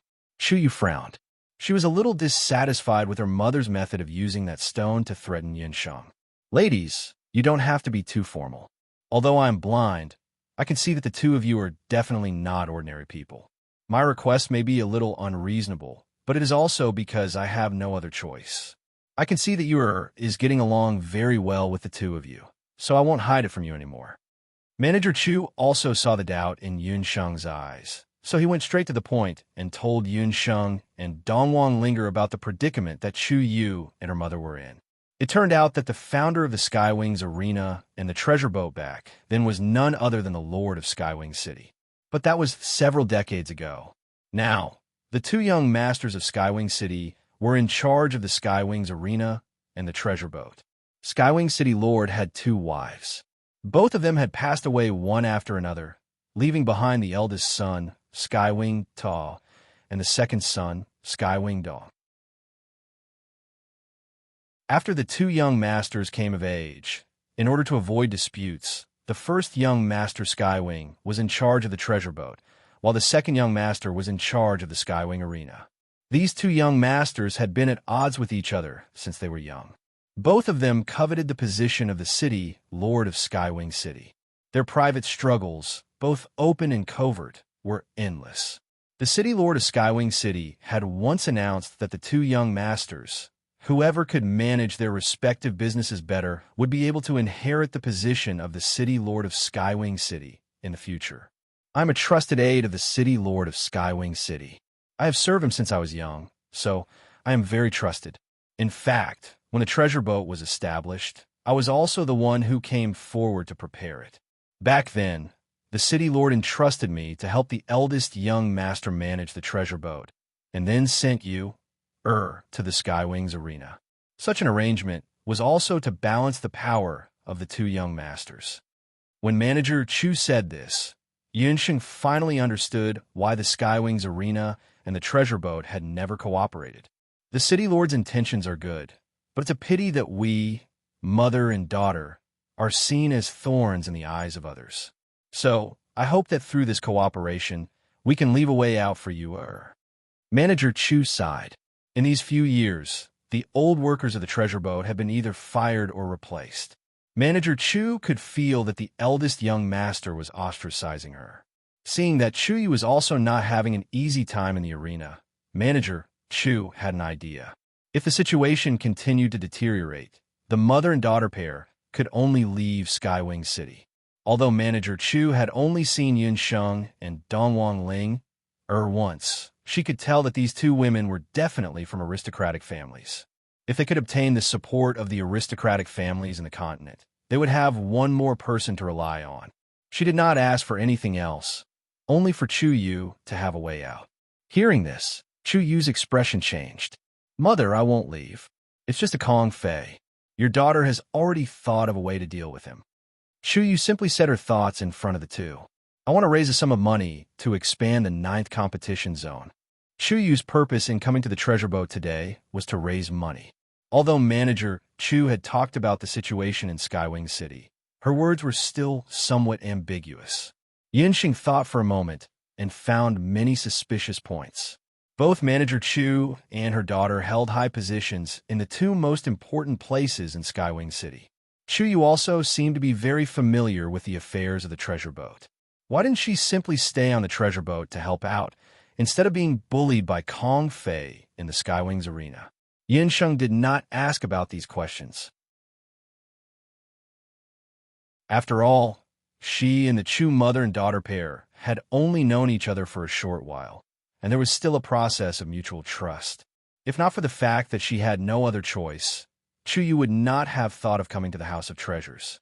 Because the right to host the monthly tournament had been taken over by the first competition zone, Chu Yu had no choice but to change her initial strategy. If Chu Yu wanted to stand out from the 9 competition zones and win the first competition zone, the only way was to expand the venue to accommodate more spectators and obtain higher profits.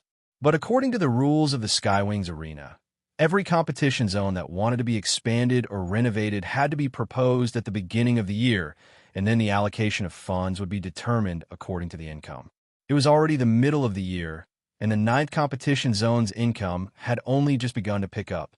Wanting to allocate funds for the arena was clearly not feasible. The only way was for Chu Yu to fork out the money herself, and then deduct a portion of the investment from her future income. Chu Yu was only a new referee, and the dividends she received from the 9th competition zone were very limited. Thus, she thought of getting an advance payment from Steward Chu. How much will it cost to expand the competition zone? Steward Chu asked. Steward Chu was also very clear about her daughter's predicament in the Skywing's arena. But she was only a steward of the city lord's residence, after all, and had no right to ask about the second young master's personal interests. Your daughter has calculated that it will cost about 1,600,000 gold coins. Chu Yu calculated an approximate figure. Skywing City was located 10,000 meters in the air, and its geographical environment was extremely unique. It was very difficult for ordinary flying beasts to set foot here, and they could only rely on high-performance airships and some high-tier flying magical beasts. Thus, the cost of transporting materials here was very high, and the cost of hiring craftsmen was also much higher than usual. If it were on the Boundless Continent, the same expansion would only cost a third of the price at most. When Yun Sheng and Dongwang Linger heard this figure, they couldn't help but click their tongues. This was no small sum.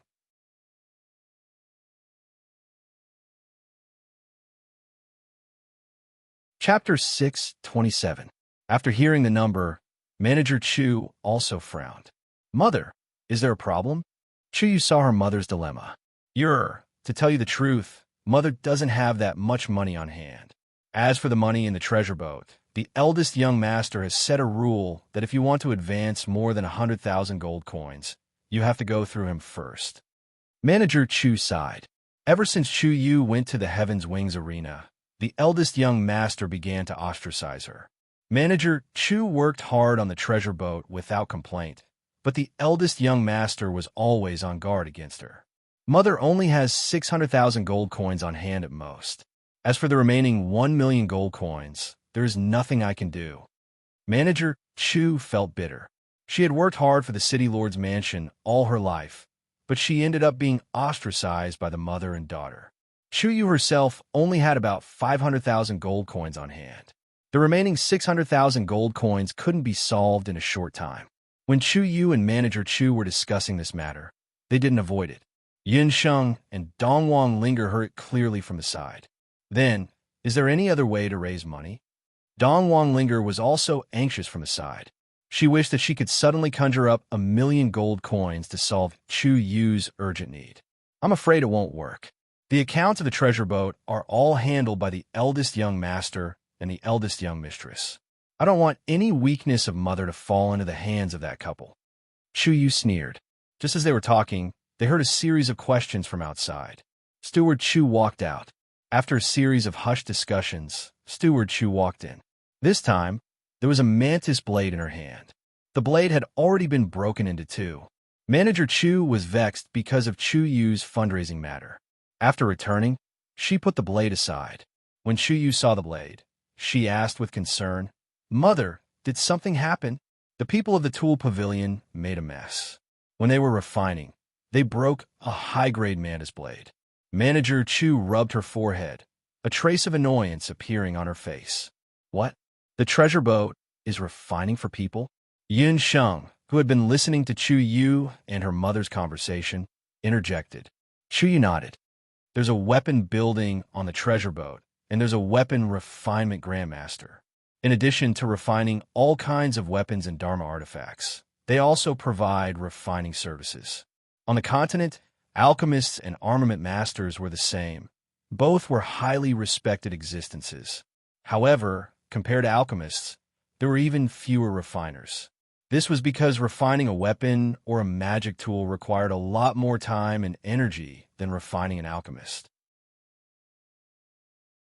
Therefore, many magicians who were qualified to refine magic tools would choose to become alchemists.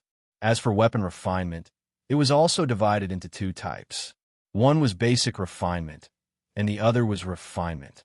Primary refining was the most basic refining of all kinds of weapons. Refining was only for mid-level magic tools and weapons. After a warrior or magician's cultivation increased, they could increase the grade of their magic tools and weapons by adding materials, soul stones, and other methods. This was especially true for martial artists. Because they were used to using a weapon, they would use more refining methods to improve their weapon's attributes. However, the difficulty of refining was much more difficult than the initial forging. As long as the ratio of the materials was not right or the heat was not right, it was very likely that the initial forging would be destroyed. Therefore, there were very few weapon or magic tool stores that could provide refining services, and correspondingly, there were even fewer weapon refinement grandmasters. The treasure boat was the largest concentration of treasures in the city, and due to the needs of its daily work, it also employed many weapon refinement grandmasters to help some warriors and magicians improve their weapons and Dharma artifacts. These weapon refinement grandmasters would also refine old magic tools and weapons that had been pawned or mortgaged. For the treasure boat, this was not a small amount of income. Hearing Chu Yu's explanation, Yunsheng and Dongwang Linger also understood. This broken saber belonged to a warrior saint of the Skywings division of the Skywings Arena. In a few days, he would have an important competition, which would be the monthly competition in the Skywings division.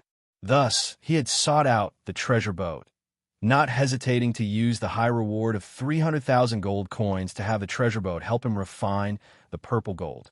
Purple gold refinement. Yunsheng's heart skipped a beat when she heard this, and she could not help but glance at the magic scepter in her hand. Yes, it's the purple gold refinement that many weapon refinement grandmasters on the continent have a headache over. Steward Chu knew a lot more about purple gold refinement than Chu Yu, so she simply continued the conversation and explained it. Purple gold was an extremely rare metal on the continent, and just a bit of it was worth a lot. However, it also had a wide range of uses. Aside from being able to refine purple gold coins, it could also be used for refining. Whether it was Dharma artifacts or weapons, they could all be refined with purple gold. If a Dharma artifact was fused with purple gold, its magic sensitivity would be higher, and it would also be tougher. As for weapons, once they were fused with purple gold, they could be said to be indestructible. Generally speaking, a mid-level Dharma artifact that was fused with a portion of purple gold would increase its grade by at least 1 grade.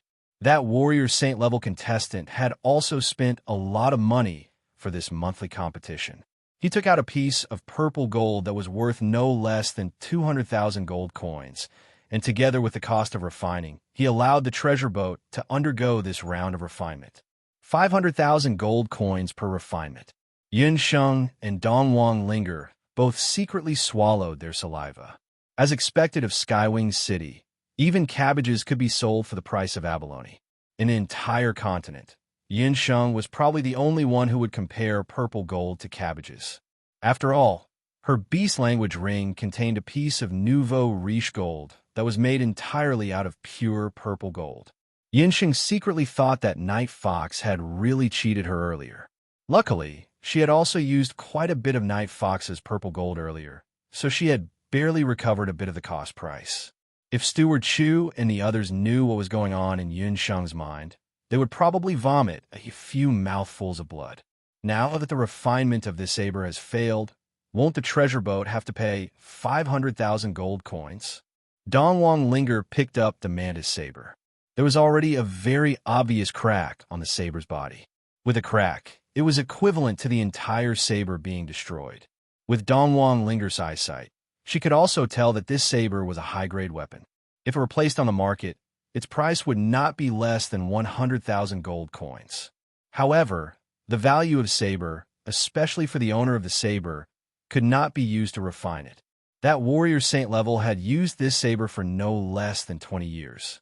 Now that the saber was destroyed, he had to find a new weapon in a hurry, which would definitely affect the later part of the competition.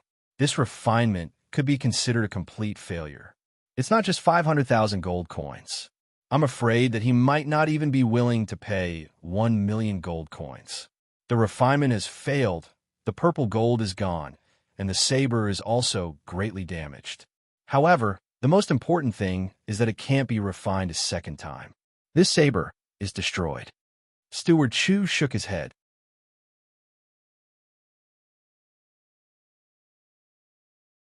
Chapter 628.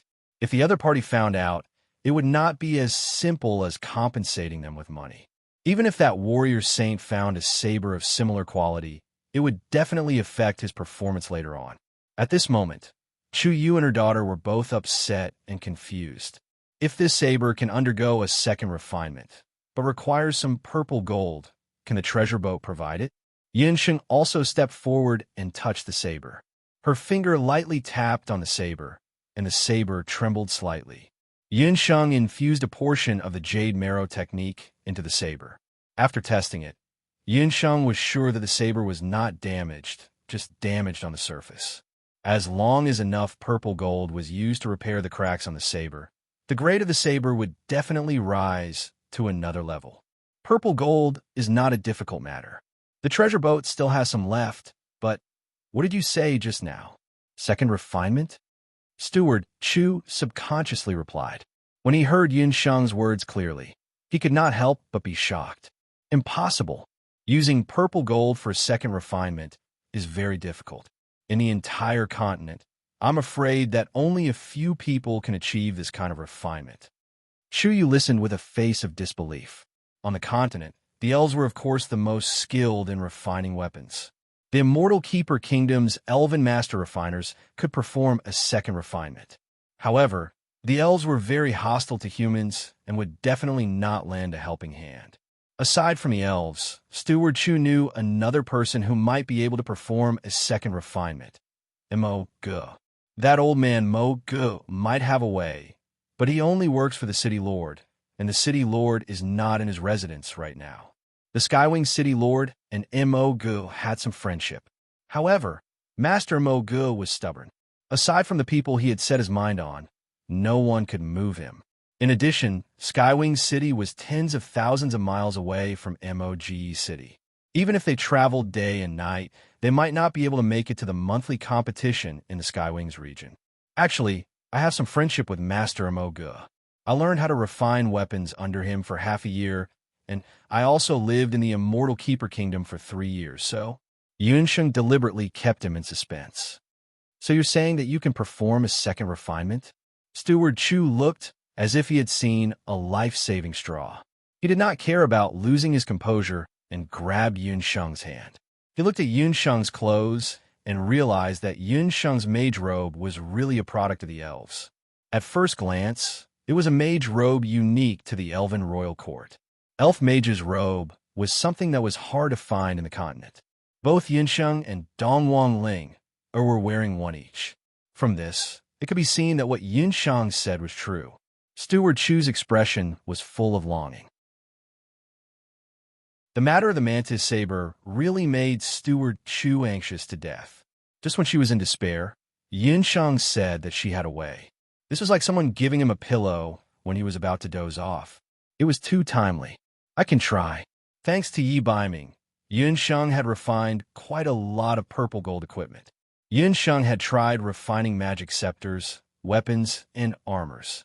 In addition, compared to more than 3 years ago, her skills, eyesight, and trillium hand had improved greatly. She had full confidence that she could perform a second refinement. Steward Chu did not hesitate any longer. The time for the warrior sage to come and take the saber was getting closer and closer.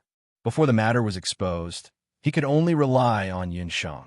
Steward Chu immediately ordered someone to find purple gold and prepare a refining room. It was the largest refining room on the treasure boat. There were several magic arrays inside, and it was not inferior even when compared to the magic tower on the 6th floor of the Royal Magic Academy. As he did not know what other materials Yunsheng needed for the second refinement, there were hundreds of refining materials inside. After everything was ready, Yunsheng brought the cracked saber into the refining room. Linger, give me a magic scepter. Before entering the refining room, Yunsheng winked at Dongwang Ling. In order to make the second refinement more successful, Steward Chu had also spent a lot of money and prepared enough purple gold for Yunsheng. Yunsheng secretly handed the magic scepter to Dongwang Ling. Only then did she remember that her friends in Group 13 and Ling Er's magic scepter could also be refined. Previously, she had been suffering from the lack of suitable refining materials. Now that she had a ready-made purple gold, of course, she would not waste it. After Yunsheng entered the refining room, Steward Chu and Chu Yu were waiting outside anxiously. Can that child do it? She looks too young. After all, Steward Chu had only known Yunsheng for less than an hour. Just now, she also had the mentality of giving medicine to a dead horse and giving the saber to her. However, after thinking about it, she felt a little apprehensive. If the second refinement failed and the saber was completely destroyed, what should she do? Mother, don't worry. Yunsheng is a trustworthy person. She makes people feel at ease. Chu was speechless for a moment. Simply using the word trust to describe Yunsheng was not enough. Yunsheng easily made people feel a sense of trust. With her around, everything would be successful. Chu Yu, Steward Chu, and Dongwang Ling were all waiting in the refining room. After more than 2 hours, the door of the refining room opened. Yunsheng walked out slightly tired. "How is it?" Steward Chu took the lead and went forward. "Fortunately, I did not disappoint you." Yunsheng handed the saber to Steward Chu. When he saw the saber, Steward Chu couldn't help but feel a little worried.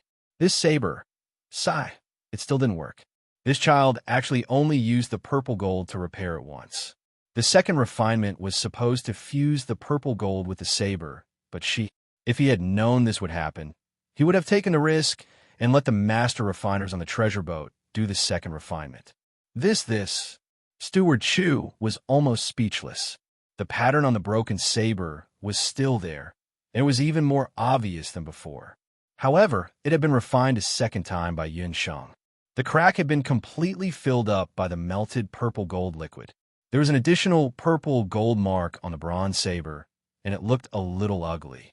Dongwang Ling, and Chu Yu, who were watching from the side, more or less revealed a disappointed expression.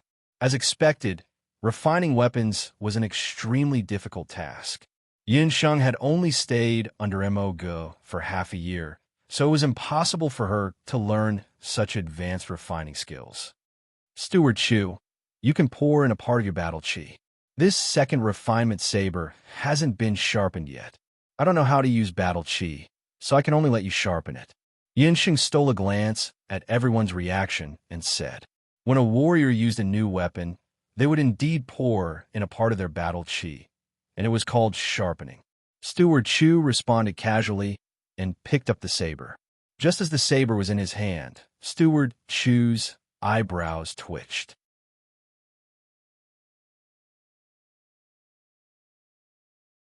Chapter 629. Once an expert made a move, one would know whether or not he was a real expert. This saber did not look much different from before, except that there was an additional purple gold crack. However, Manager Chu remembered that the original weight of this saber was at least 50 kilograms. For a warrior of her size, she would feel that it was a little heavy. But now, the weight of this saber in her hand had been reduced by at least half. There could only be one reason why the weight of the saber could be greatly reduced without changing its shape and size, and that was that a large amount of impurities in the saber had been refined clean. What kind of fire could remove all the impurities in the mantis saber, which was originally a high-grade weapon? Thinking of this, Manager Chu could not help but change her view of this saber. Manager Chu's heart stirred, and she poured a portion of the fighting energy in her body into the saber. As soon as the fighting energy entered, the saber that was originally silent. Buzz! Suddenly, a loud sound was heard. In everyone's mind, a sea of clouds appeared. A soaring six-clawed flood dragon broke through the clouds and appeared out of thin air. The dragon's roar was deafening. Inside and outside the treasure boat, the customers who were buying items, the staff who were greeting the customers, and even the two high-level white jade lions who were originally restrained by the magic array outside the treasure boat could not help but be shocked by the dragon's roar. The two white jade lions were originally valiant and high-spirited, but now they were both crawling on the ground, not daring to move, as if they had seen an extremely powerful beast king. Manager Chu held the treasured saber in her hand, and the shock in her heart was even greater. She only felt that when the fighting energy entered the saber seemed to have come alive. From the saber's body, a vigorous fighting energy actually surged into it. Manager Chu's beautiful eyes narrowed, and she looked at the saber again. She saw that the cracks on the saber that were originally filled with cracks, there was actually an additional 5-clawed flood dragon at the place where the purple gold cracks were filled. That flood dragon was vivid and lifelike, and one could not tell that it was an inanimate object at all. After it let out a dragon's roar, the saber's body shone with a purple light. Manager Chu's heart stirred, and her wrist trembled slightly. The fighting energy on the saber's body turned into a purple flash. Like a rainbow piercing through the sun, like a meteor from outer space, that purple mountain was swung out. Boom, boom, boom. With a loud rumbling sound, the crafting room was actually destroyed by this saber. Fortunately, Yun Sheng and the others were already prepared. Before the saber light flashed, they tactfully escaped. Too godly, Dong Wang Ling, and Chu Yu's eyes were about to fall out of their sockets. Manager Chu's hand was also trembling slightly. She looked at the saber in her hand in amazement. Saint grade. This saber is already a saint grade weapon. Mother, are you sure? Is this saber a sacred weapon? But isn't it only a matter of 4 hours for Yun Sheng to refine artifacts? Chu Yu found it hard to believe. How is this possible? Some blacksmiths might not even be able to refine a saint grade saber in their entire lives. Yun Sheng was secretly laughing at the side. She was the one who refined the weapon, so she naturally knew what grade it was. However, Chu was wrong about the time it took to refine this saber. Yun Sheng did go in for 2 hours, but the time she used to refine this saber was at most 1 hour. The remaining 1 hour was all used to refine Dong Huang Ling's magic scepter. Yes, it's really a sacred weapon. If I didn't guess wrongly, Master Yun, you also added a part of the Flood Dragon's blood into this saber? Manager Chu remembered that there was a bottle of Flood Dragon's blood in the crafting room. Yes, the Flood Dragon's blood is a very good purifying liquid.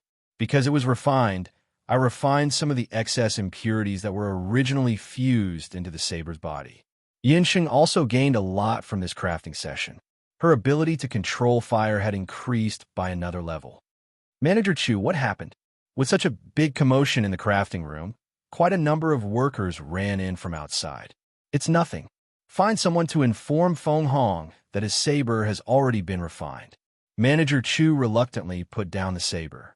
The crack that looked very crude earlier had already completely disappeared, turning into a dragon pattern that occupied the saber's body. This made the saber look even more domineering. The result of Yun Sheng's crafting was 100 times better than what Manager Chu had imagined. She originally only hoped that this saber could be restored to its original state.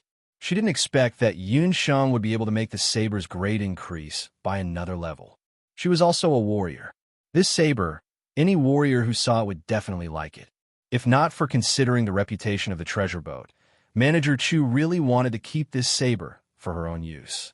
Manager Chu secretly shook his head.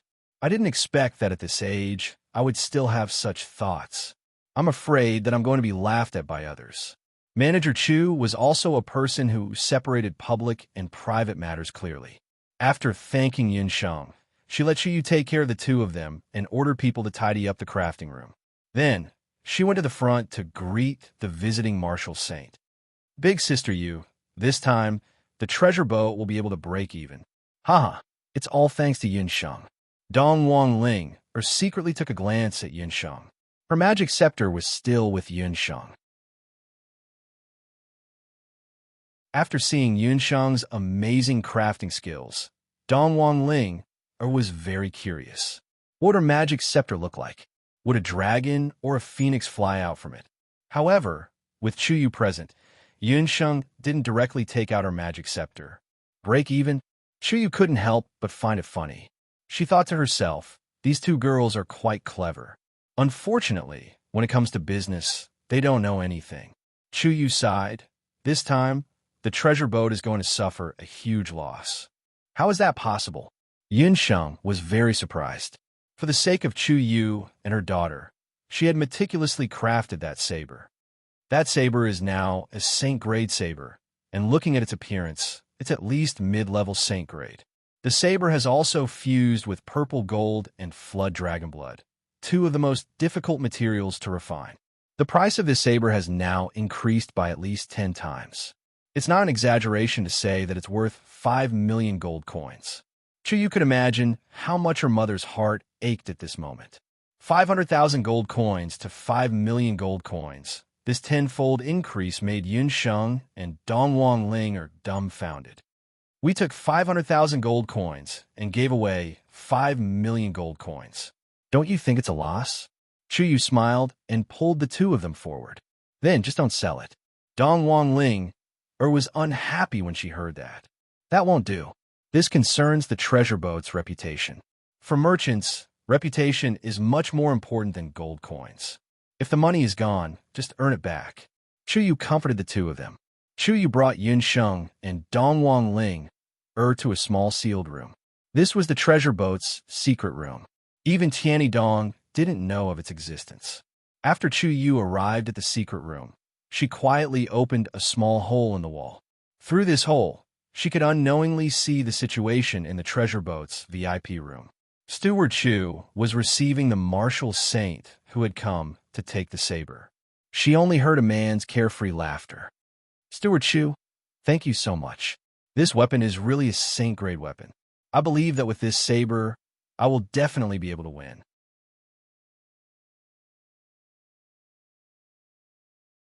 Chapter 630. From a voice, one could tell that it was the martial saint who had requested to refine the weapon. "Martial Saint Feng, there's no need to be so courteous. This is also an unexpected gain. The saber is still yours, as long as you remember the benefits of the treasure boat," Steward Chu replied smoothly. "Of course, if Steward Chu has any problems in the future, feel free to ask. If there's anything in the Skywings arena, I will do my best to help. As for the matter of going against the Hidden Night Pavilion that you mentioned earlier, I will definitely do my best." It turned out that Steward Chu was also very wary of the existence of the Hidden Night Pavilion. Chu Yu gave Yunsheng and Dong Wang Ling a signal with her eyes, then closed the hole that was used to spy on them. "You heard that, right? From today onwards, this martial saint will definitely remember the benefits of the treasure boat. If he wants to refine weapons in the future, the treasure boat will be the first thing he thinks of. You must know that there are many martial saint experts around him." Chu Yu and Steward Chu were indeed mother and daughter. Their thoughts were exactly the same. Yun Sheng and Dong Wang Linger finally understood. From today's matter, Chu Yu and her daughter were definitely not simple people. On the surface, the two of them were just servants of the Skywings City Lord's residence. But the two of them were very scheming and shrewd. It was no wonder that Chu Yu had so much confidence and dared to go against the Hidden Night Pavilion and Kong Fei as a mere referee of a branch arena in the Yellow Wings competition zone. Before Feng Hong, there were probably many similar martial saints and even sky-rank magicians who had been roped in by Steward Chu and Chu Yu's outstanding social skills. Yun Sheng also understood that Chu Yu had brought her to the secret chamber today and witnessed everything with her own eyes. Aside from expressing her trust, Chu Yu is also trying to rope her in. "How's the wear and tear on your weapon? Do you need to adjust it? After all, the monthly competition is in a few days," Chu Yu asked softly. Her tone was full of concern. Part of Chu Yu's concern was because she was worried about the monthly competition, but there was also some genuine concern in her words. Yin Sheng smiled. "It's fine. I'll be able to recover tomorrow." Generally, refining consumed a lot of magic power, but refining consumed even more magic power. Fortunately, Yun Sheng had mastered celestial meditation, and the effect and duration of her meditation were several times longer than that of ordinary magicians. Therefore, for Yun Sheng, refining did not consume much energy. On the contrary, it was a very good method to increase her ability to control fire and magic. She thought for a moment. "Yin Sheng, I have an idea. As long as you agree, perhaps you can buy that stone much earlier." "What method?" Yin Sheng was now very familiar with Chu Yu, so she didn't doubt her words too much. "That's refining. You can make money through refining." Chu Yu also thought of this after seeing Yun Sheng's superb refining skills. Yun Sheng was a doctor, but because of the Hidden Night Pavilion, she was temporarily unable to use her medical skills. However, refining tools was different. As long as the treasure boat existed, Yun Sheng would have a place to refine tools. "Sister Yu, are you talking about refining tools like the mantis blade? I don't think this method will work. One mantis blade is fine, but if several appear, it won't make sense." Yun Sheng's attitude was still very cautious. The appearance of a sacred weapon was a very sensational thing on the continent. Yun Sheng was well aware of this, so she had informed manager Chu just now and asked her to announce to the public that the saber was unintentionally refined by a master refiner on the treasure boat. Yun Sheng's cautious attitude made Chuyu admire her very much. A genius was not terrible, but if it was a low-key genius, then it was different. What's more, Yinsheng was only 13 years old. At this age where it was easiest to be arrogant, she could have a simple heart. This was what Chuyu admired most about Yinsheng. Chuyu couldn't help but think of Yinsheng's previous matches in the arena. Even the two-person competition, Yinsheng was the weaker one. She gave the outsiders the impression that she was a magician proficient in auxiliary magic. Could it be that this was also one of her disguises? Chuyu was curious, but she didn't ask much. After all, that was Yinsheng's style. Perhaps all the answers would be known in the monthly competition. You've misunderstood. I'm not asking you to refine another Saint-tier weapon. Chuyu told Yinsheng what she was thinking. Chuyu's idea was to let Yinsheng help refurbish some of the weapons and magic tools on the treasure boat. Chuyu also didn't want Yinsheng's outstanding refining ability to be exposed. Today's second refining was only known to her mother and the three of them. But if a second sacred weapon was refined, it was hard to guarantee that no one else would find out. In fact, the forces on the treasure boat were intricate and complex. If the eldest young master knew of Yinsheng's existence, with Yinsheng's appearance and outstanding strength, who knew what kind of covetous eyes she would attract? Chuyu didn't want Yinsheng to follow in her footsteps. That was why she thought of refurbishing. Refurbishing is different from refining. It consumes less energy and won't let the outside world discover your existence. Also, it doesn't consume too much magic power. To you, it's a good thing with little capital. While Chuyu and Yinsheng were talking, Manager Chu had already returned. Great Master Yin, it's all thanks to you this time. Manager Chu's face was full of respect. The only person in the entire Skywing City who could make Manager Chu treat her differently was probably the Skywing City Lord. Manager Chu took out a gold card. This is 100,000 gold coins. It's the extra reward from Marshal Saint-Fong just now. The treasure boat doesn't accept a single coin. I'll leave it all to you. Manager Chu knew very well that if it wasn't for Yinsheng's appearance this time, the treasure boat's reputation would definitely be ruined. Yinsheng thought for a moment and handed the gold card to Chuyu. Elder sister Yu, I'll leave this money to you. Use it to expand the 9th competition zone. Take it as my investment in the 9th competition zone. I also think that your suggestion just now is feasible. In the future, all the money I earn from the treasure boat will be handed over to you to manage. I don't have any business acumen. With the money in your hands, it will definitely be more useful. With Chuyu and Manager Chu behind her, Yinsheng believed that Chuyu would rise up sooner or later. Dealing with a rising powerhouse, Yinsheng would definitely make a profit. Chuyu thought for a moment and accepted the gold card. I'll remember this money. I'll definitely give you a surprise. Yinsheng didn't expect that this investment of hers would also lay the most solid foundation for a future cooperation with Skywing City. After Chuyu accepted the gold card, she told Manager Chu about her suggestion.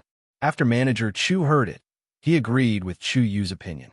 He immediately brought Yinsheng to the storage room of the treasure boat. Shouldn't the magic tools and weapons be kept in the treasure pavilion?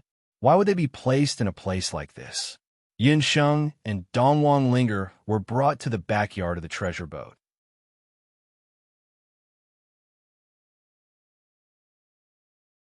Chapter 631.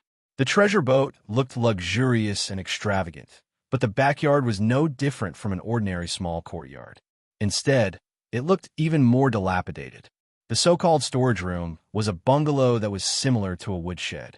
It was hard to imagine that in a place like the treasure boat, where treasures were everywhere, there would be such a place. The treasure boat has many years of history. Just the treasure pavilion alone is divided into several rooms.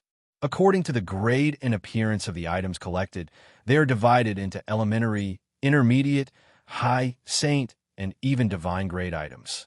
However, there are some items that, due to improper storage, become dilapidated after a long time and can no longer be sold on the stage. Manager Chu explained. She pushed open the door of one of the bungalows. As soon as she opened the door, she smelled a gust of stuffy air. This room had not been opened for a long time. Yunsheng looked inside and saw that there were many shelves placed in a disorderly manner in the room. The items on each shelf were very different. Manager Chu brought Yunsheng to one of the rooms. It was specially used to store all kinds of old magic tools, weapons, armors, and so on. Due to the limited number of blacksmiths in the treasure boat, some of the items that looked too dilapidated or too difficult to refine were discarded here. As time passed, the items piled up and there was no one to deal with them. Every year, Manager Chu would have a headache about how to deal with these dilapidated weapons and magic tools. These are also considered treasures. The treasure boat can't be accepting all kinds of trash, right? Dong Wang Ling frowned. She was also a bit embarrassed. Yunsheng didn't say much. She walked forward and casually picked up a magic scepter. Just like last time, Yunsheng channeled a portion of her Jade Marrow technique into the magic scepter. This magic scepter is already useless. There is not a bit of magic element in it, and it can't be repaired. Yunsheng then picked up a necklace that was similar to a storage device. Amen? This necklace is still in good condition. Furthermore, there should be some things in it. If I find a master who can remove the demon seal, I can still get some unexpected wealth. Yunsheng checked very quickly. In less than 15 minutes, she had already picked out more than a dozen items that were useless and could be repaired. This result made Manager Chu wild with joy. If it was said that Manager Chu still had some doubts about Yunsheng's ability earlier, after experiencing the sacred weapon, Manager Chu no longer had any doubts. Dong Wang Linger, on the other hand, had a puzzled look on her face. She also touched those worn-out magical artifacts and muttered, "Why is it that everything looks the same to me? Yunsheng, just what kind of eyes do you have?" Yunsheng smiled, but said nothing. Yunsheng had obtained Steward Chu's permission to spend 2 hours every day to refurbish all kinds of magical tools and weapons on the treasure boat. In order to avoid being noticed, Steward Chu would put the refurbished magic tools and weapons in the storage ring and send them to Yunsheng's inn. After the repairs were completed, Steward Chu would send his trusted aide to send it back. As for the reward for the refurbishment, it was calculated according to the value of the refurbished items. For every refurbishment, about 10% of the reward would be provided to Yunsheng. Yunsheng also accepted the reward. 10% of the reward wasn't much. These magical tools and weapons in front of her were mostly elementary and middle-grade magical tools and weapons. Yunsheng estimated that 10% of the reward would at most be a matter of a few hundred gold coins. Fortunately, there were a lot of refurbished magic tools. Moreover, compared to the Mantis Blade, the difficulty of refurbishing magic tools was a lot easier. In the same 2 hours, the number of magical tools and weapons that Yunsheng could refurbish could reach at least tens of them. In this way, she would be able to earn a few thousand gold coins in a day. This was a lot more profitable than the competition. However, Yunsheng didn't plan to use this money. She handed it all to Chuyu. With Steward Chu's intervention, the mystery stone, with a suspicious origin, was preserved. Steward Chu also extended the time limit. Within a year's time, as long as Yunsheng was able to raise 5 million gold coins, she could come and buy this stone at any time. After this incident, the relationship between Chuyu and Yunsheng became even closer. When Yunsheng and Dong Wang Ling returned to the inn, Qi and Gu Feng had also returned. The moment they entered, Yunsheng heard Gu Feng's laughter. "Haha, Yunsheng Linger, you guys are finally back." Ever since Gu Feng came to the competition, he had been dispirited. After all, he was a light sorcerer. Other than healing, he didn't have any other special skills. Although Gu Feng was a saint sorcerer, all the magic that he knew, other than the profound magic that was used for defense, were all healing magic. Therefore, if he went to the Earthwings competition zone, where there were as many saint sorcerers as dogs, there was simply no possibility of him winning. Yunsheng and Dong Wang Ling thought so. The others, including Elder Helian and the others, also thought so. Previously, when Yunsheng encouraged Gu Feng, it was also to cheer him up. She didn't expect that this silly fellow would actually wholeheartedly participate in the competition. Yunsheng and Dong Wang Ling didn't ask about Gu Feng's results. "Could it be that you won?" Dong Wang Ling or saw Gu Feng's happy expression and asked indifferently. I didn't win. I won one round. This is the first time I tied. Gu Feng was a little embarrassed, but at the same time, he was also a little proud. Tied? Could it be that you met a newly promoted Saint Sorcerer? Dong Wang Ling. I wasn't pouring cold water on Gu Feng, but Gu Feng's true offensive strength was at most similar to that of a magic shooter. Even Dong Wang Ling was definitely much more powerful than Gu Feng in terms of offensive magic. This time Linger guessed wrong. The person who tied with Gu Feng was an old contestant with decent skills. His strength should be at the intermediate level of a Saint Sorcerer. Chi finished his competition early today, so he went to watch Gu Feng's competition. That old contestant was very strong, and he was also one of the favorites to win. When Gu Feng said that he was going to enter the arena, he was very nervous. As soon as he entered the arena, he activated the light sphere and defended himself the whole time. His opponent actually couldn't find a way to attack him at all. Just like that, this became the longest competition in the history of the Earthwings competition zone. It lasted from the morning to the afternoon, and there were even a few two-person matches that were changed at the last minute. Could it be that, in the end, the opponent, Yinsheng, roughly guessed the reason for the tie? The opponent's stamina was insufficient, and he couldn't break through Gu Feng's defense. In the end, the referee could only announce that this match was a tie. Chi's usually expressionless face couldn't help but reveal a smile, and he laughed softly. This kind of result made many spectators in the Earthwings competition zone vomit blood. In the previous matches, Gu Feng was bound to lose every match. Therefore, the odds for his match this time were shockingly high, and many people bet heavily on that old contestant. Who knew that Gu Feng would win in such a strange way? That was why Gu Feng was so happy. Chi's eyebrows relaxed when he smiled, and his originally Bamble-like appearance revealed a different kind of charm. You're tuning into the Romance Rendezvous YouTube channel. We're so grateful for your support, and don't forget to subscribe to join us on this incredible journey through captivating stories. Your generosity through donations truly makes a world of difference, as it's the primary source of revenue that allows me to expand and enhance this channel for you. Thank you from the bottom of my heart for being a part of this adventure.